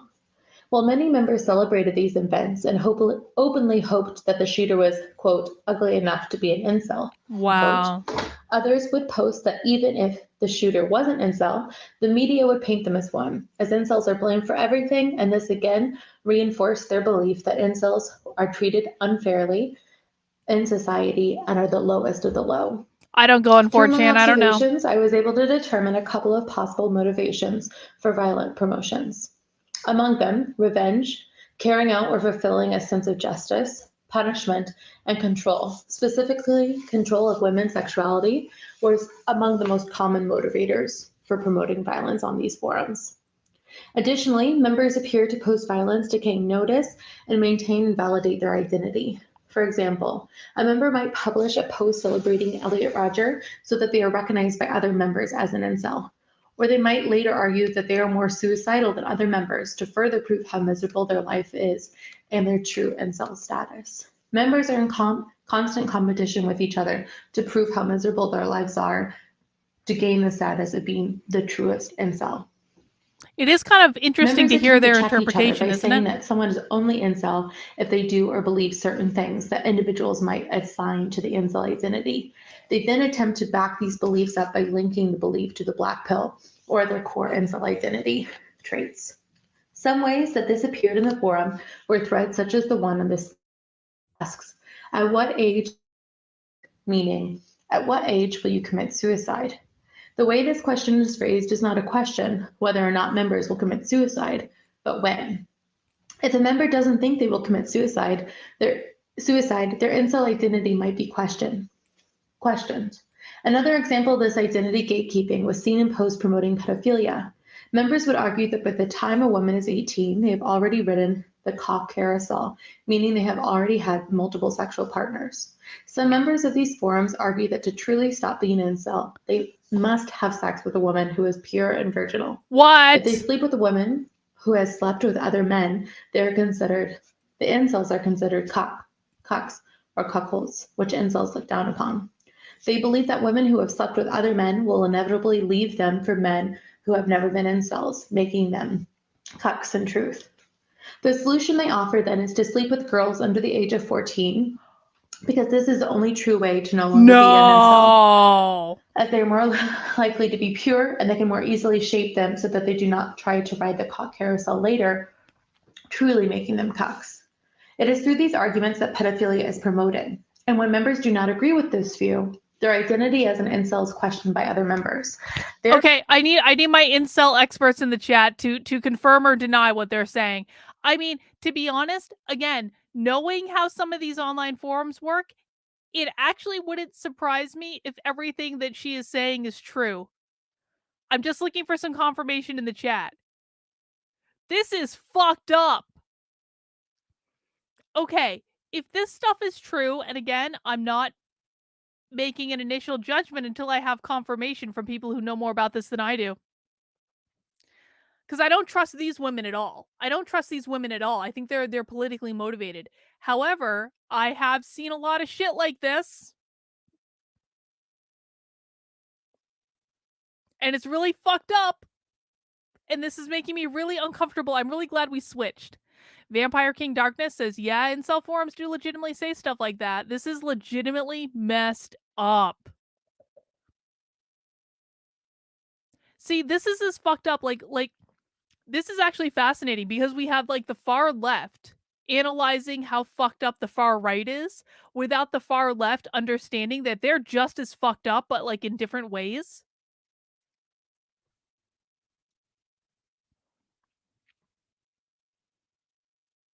Marriott says, I hate to say it, but she's describing garbage Andrew Tate has said. Okay, that makes a lot more sense now, doesn't it?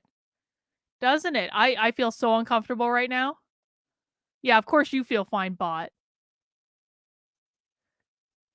They have another short webinar about the red pill after this. Maybe we'll watch that too. But this is like, I'm so glad we switched. This is so much better. This is so much more informative. Therefore, members might also be motivated to participate positively in these types of posts as a means of further proving their incel identity. Additionally, I found that members tend to promote violence in one of two frames: society building promotions or society busting promotions.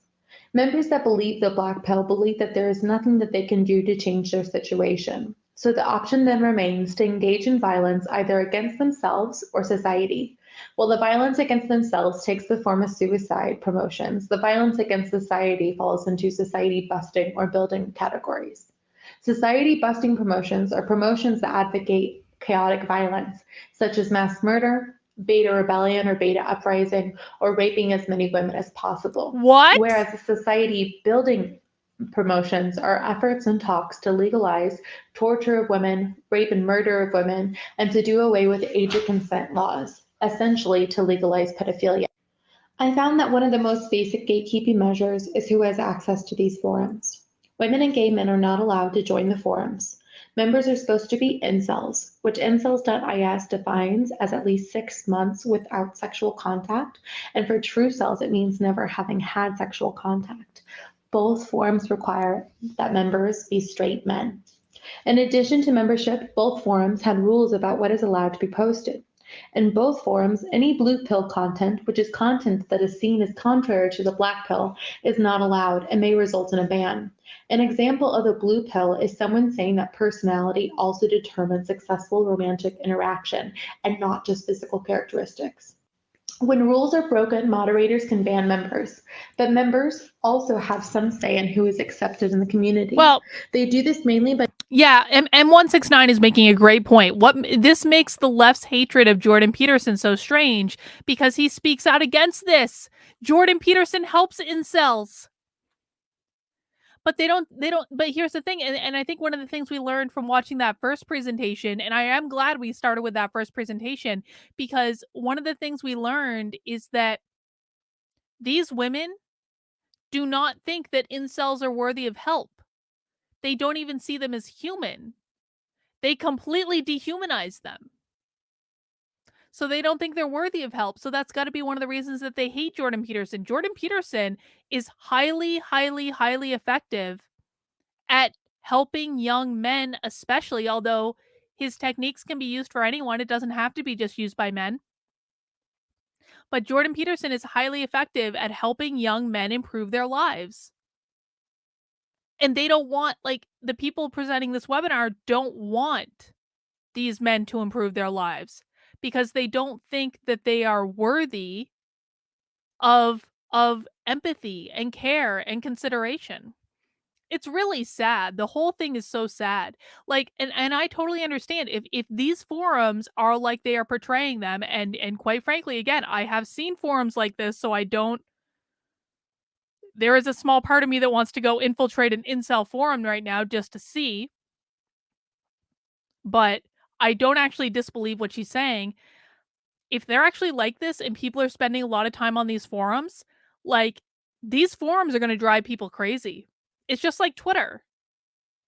It's just like Twitter. It's like the Queen from England on Twitter got involved with the wrong crowd on Twitter and now he's fucking insane. It's like Deb Filming got involved with the wrong crowd on Twitter and now she's fucking lost her mind. The people that you surround yourself with will very literally dictate your experience. And everyone should keep this in mind too. This is a good lesson for everyone. The people that you surround yourself with and that you spend time with and that you listen to will dictate your experience in the world. And so if you don't want to have a shitty soul-sucking experience, don't surround yourself with shitty soul-sucking people. If you don't want to lose your mind and become completely unhinged from reality, then don't surround yourself with people who are completely unhinged from reality. It's very yeah, exactly. It's very self-reinforcing. And just like what she's talking about, like, there's certain conversations that aren't allowed in these incel forums. Like, that's true in social circles as well. It's really sad. You know, as much as I admonish the Queen from England, because quite frankly, he has made my life hell for the last year. As much as I admonish him, like, and quite frankly, will troll him every once in a while when I'm feeling inclined to, I also actually really feel bad for him because I knew him before he went insane. Like, I actually knew him before he went insane. And it truly breaks my heart to watch what's happening now. This is one of these life experiences that I'm actually, ironically, really glad that I've had, because I watched someone go from a really good person to absolutely psychotic within a span of a year. And in the time that he went absolutely psychotic because he got involved with the wrong people on Twitter, his physical appearance has completely deteriorated. It is completely deteriorated. He looks 10 years older than the last time I saw him. I would not recognize him if I saw him walking down the street. His mental health has obviously deteriorated.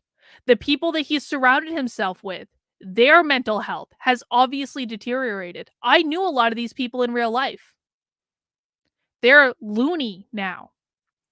Their physical appearance is deteriorating. Their mental health is deteriorating because they're in this self-reinforcing circle in which they never talk to people who disagree with them. And it's really sad. And it's really harmful. Not to me, but to them. And so I really hope that everyone does actually learn from this to say, like, who you surround yourself with matters. It matters very severely, because who you surround yourself with will dictate your perception of reality.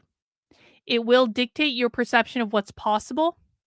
It will dictate how you behave in different situations. And your perception will make up your reality.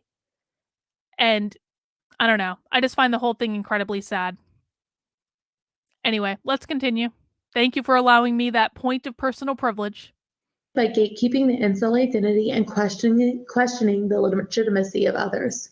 When members have their identity questioned, they have to prove themselves as truly incel and of deserving of being in the forum. They can prove their identity through violence promotions or by self-degradation. They attempt to demonstrate how ugly and unlikable they are as a way to prove their incel status, or promote violence as a way to solidify that status. ethnicity, describing physical features, and lack of sexual contact or any contact an individual has had with a woman are common ways to make a case that they are most incel. Ascension, or sexual contact with a woman, often a virginal white woman, is held up as the ultimate goal for incels. However, some members question how incel or black-pilled other members are if they value ascension. Because the black pill says that there is no hope for incels and nothing you can do to change their status, expressing desires for ascension may be interpreted as a sign that members are not truly black-pilled and therefore not truly incel. During my observation period, there were several conversations about whether paying for sex still made individuals incels. Those for paying for sex claimed that they were most incel as they had fully accepted the black pill because they knew they wouldn't have sex any other way. Whereas those against Isn't that paying for sad? sex accused them of not being truly incel nor truly ascending, as they were sleeping with women who were not pure.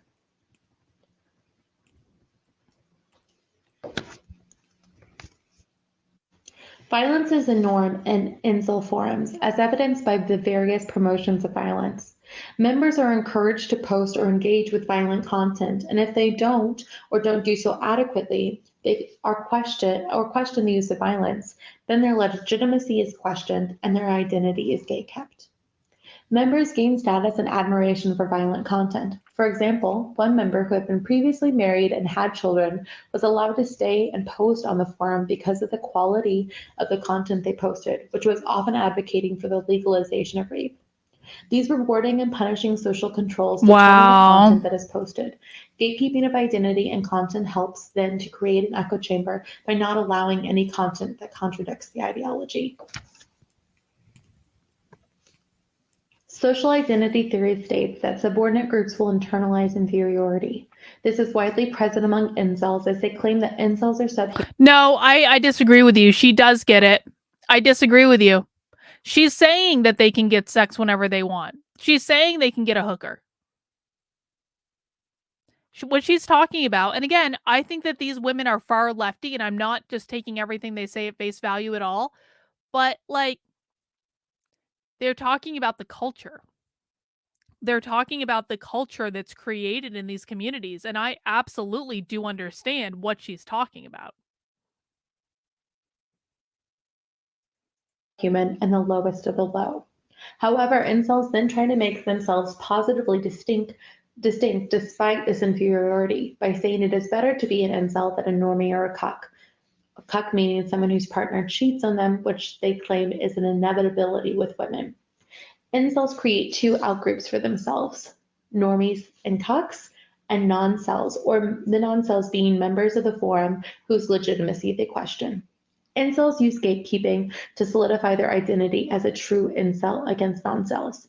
They do this through personal narratives and using violence to distinguish themselves against less legitimate members. An example of this is the stance of many members that claim that members are not truly incel if they do not find underage girls attractive or aspire to have sex with them. According to social identity theory, in-group members can make themselves positively distinct in one of three ways: social mobility, or leaving the identity for a more superior group; 2, social creativity, or changing the value of characteristics to make their characteristics more positive compared to outgroups; and finally, social competition, comparing themselves to outgroups. It is difficult for individuals to leave inceldom, so social mobility is limited, but forum members compete with other incels by questioning their legitimacy and establishing others as non-cells, making them part of an outgroup to solidify their own identity as true selves. With normies and cucks, incels employ social creativity to reassign values so that they are more positively distinct. For example, they claim that to be an incel is better than being a normie or a cuck because women are awful, and if you're an incel, at least you won't be cuckolded.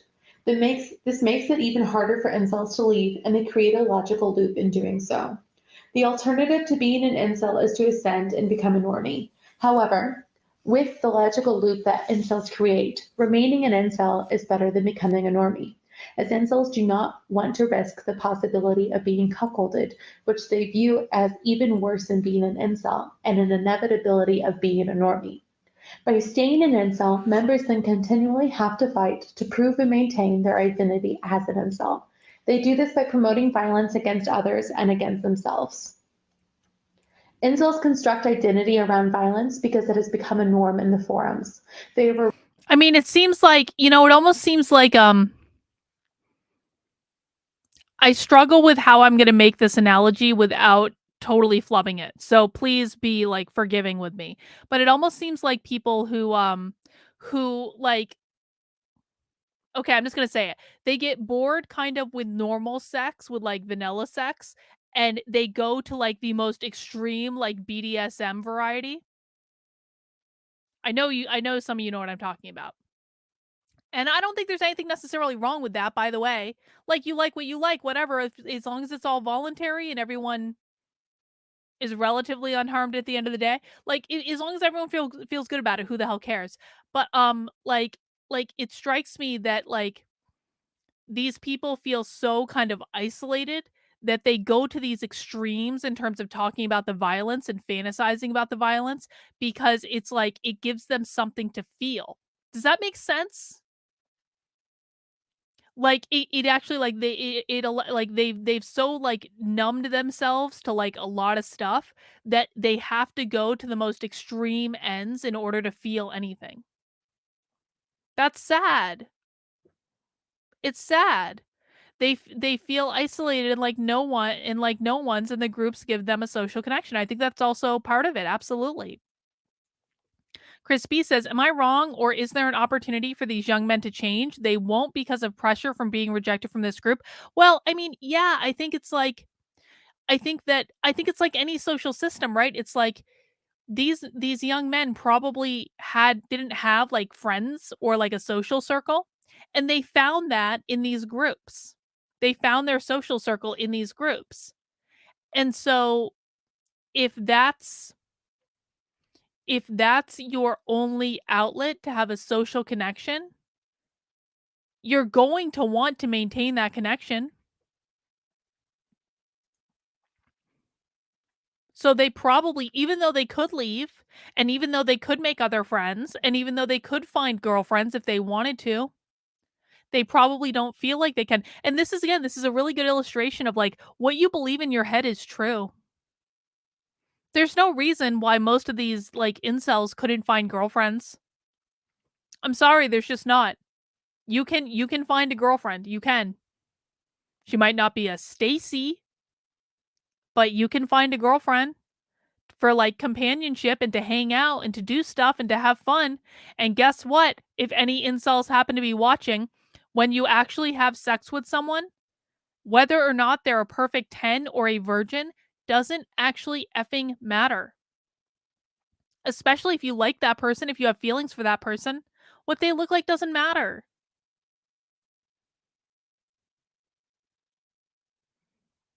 But they don't see that. They don't even see it as a possibility. It's so sad. It really is. It is so, so, so sad. They seem very avoidant personality attachment issues. Yeah, I would agree with that. Andrew says, the more you suffer, the more cred you have is directly equivalent to the left wing thing where the more oppressed you have the greatest voice. Andrew, what an interesting observation. Horseshoe theory, man. The far left and the far right are the same. They are the same. What a great observation. All right. Are rewarded for promoting violence and punished by having their identity questioned if they don't. Identity is maintained around violence because members are competing with each other to prove they are the most legitimate by gatekeeping other members and vilifying normies. Because their ideology of the Black Pill is nihilistic in the current society, violence becomes the solution to change or disrupt society. Unfortunately, simply shutting down these forums would not be enough to stop this ideology from spreading or reproducing elsewhere. Incel forums and other male supremacist forums are a bit like a hydra, and when one head is cut off, or in this case, when one forum is shuttered, new ones appear and grow. Since my study, there are several new incel and incel-adjacent forums, each peddling similar hate, violence, and misogyny. Further research is necessary to better understand how these forums and their hate ideology continue to grow and spread across borders and across the internet.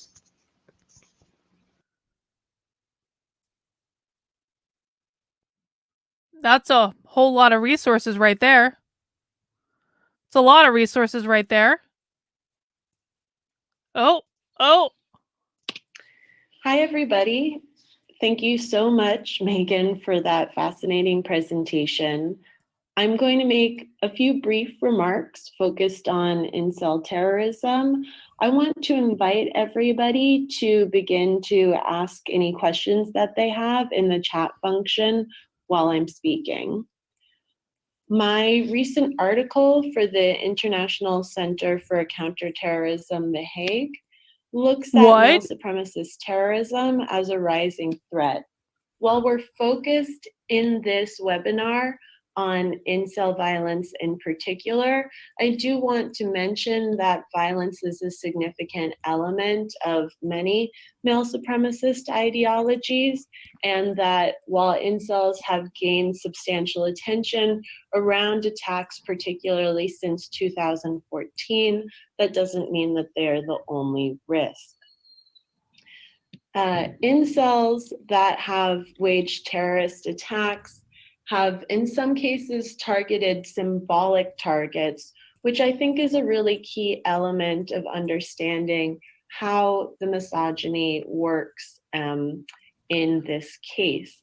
In the same way that targeting a synagogue is clearly an anti-Semitic act, Exactly. They're making the problem worse. Some of the choices incels have made about their targets are intended to be symbols of the kinds of young, attractive women that they view as unjustly depriving them of sexual access.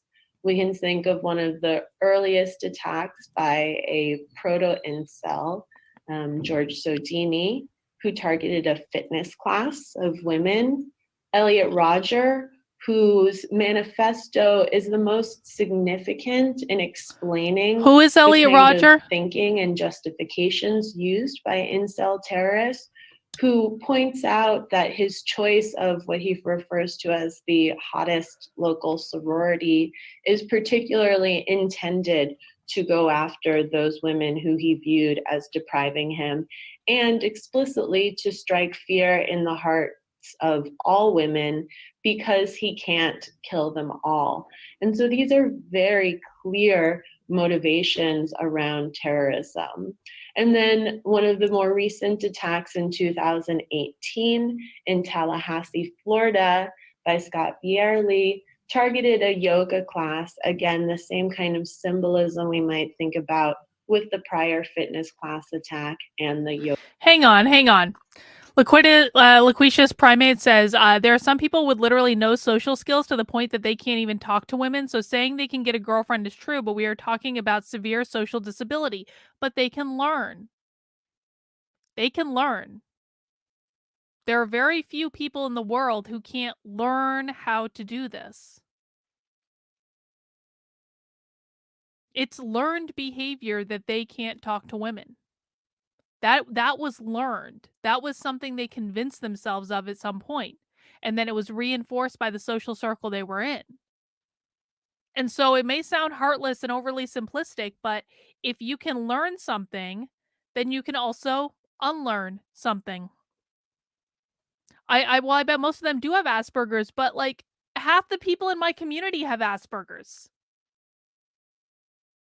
And I understand sometimes it makes social communication a little bit awkward because not everyone understands social cues. But it's not that they can't. They can. They do it. Is it perfect? Well, guess what, guys? No human interaction is perfect. Yoga studio and the sorority.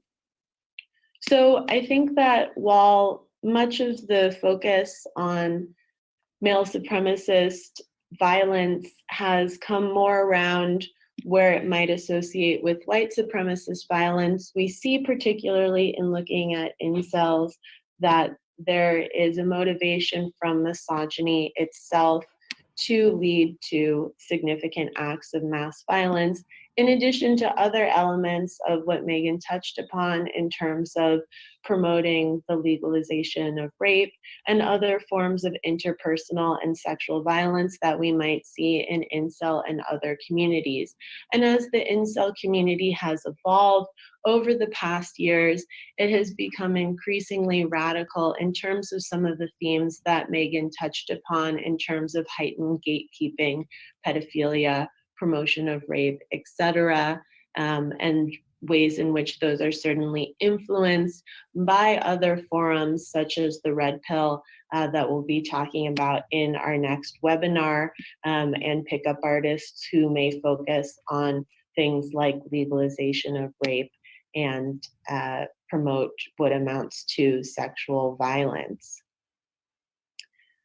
I want to take a moment now to just mention that the Institute for Research on Male Supremacism relies to put on this webinar and other kinds of events on support from donations. And so you can see on the screen here, if you're looking in, the link to our Patreon page fundraiser, and there's also donations through our website. Become All a right. sustaining member of the common. Well, I think that's basically it, guys. Well, that was a little bit of a wild ride, wasn't it? You know, I'm left feeling there are other things we could watch, to be honest, but I'm left feeling a little depressed. I'm left feeling sad. I don't like feeling sad at the end of these things. These are supposed to be happy, fun things. That was not a happy, fun thing to watch. And again, I'm not necessarily taking what those women said as like the gospel truth, because I think they have a political motivation for why they're doing what they're doing, but it does make me sad, and I think it is really indicative of a lot of like online culture. I think that, like, remember what we just watched was pre-pandemic. It was pre-lockdown. It was pre everyone living in their houses and doing everything online like all the time. So I suspect that things have gotten worse. And I think for me, it really kind of emphasizes the value of getting offline, of getting off of these forums, of spending time in your actual community, getting to know real people, doing stuff in the real world, or like connecting with people not through online forums and not through any sort of thing where you need to prove your bona fides to be part of the forum. It's just really sad. It doesn't need to be this way. And I wish people really were taught. I wish people were taught in school how to empower themselves, and how to create better experiences for themselves, because I think a lot less people would wind up in forums like that if they had that type of instruction. That's my thought. All right, guys, we've been going for about 2.5 hours, so I'm going to wrap it up for the evening.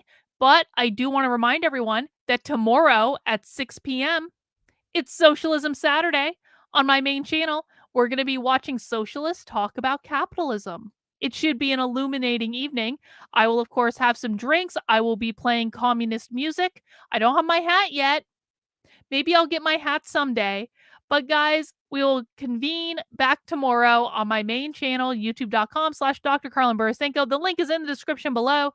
And on Odyssey, Rockfin, Rumble, Gitter, I will be streaming on the same platform because I don't need multiple channels for every platform, just for one. And we'll do Socialist Saturday tomorrow. But good night, guys. Have a great rest of your night, and we'll see you soon. Mount that like button on the way out the door.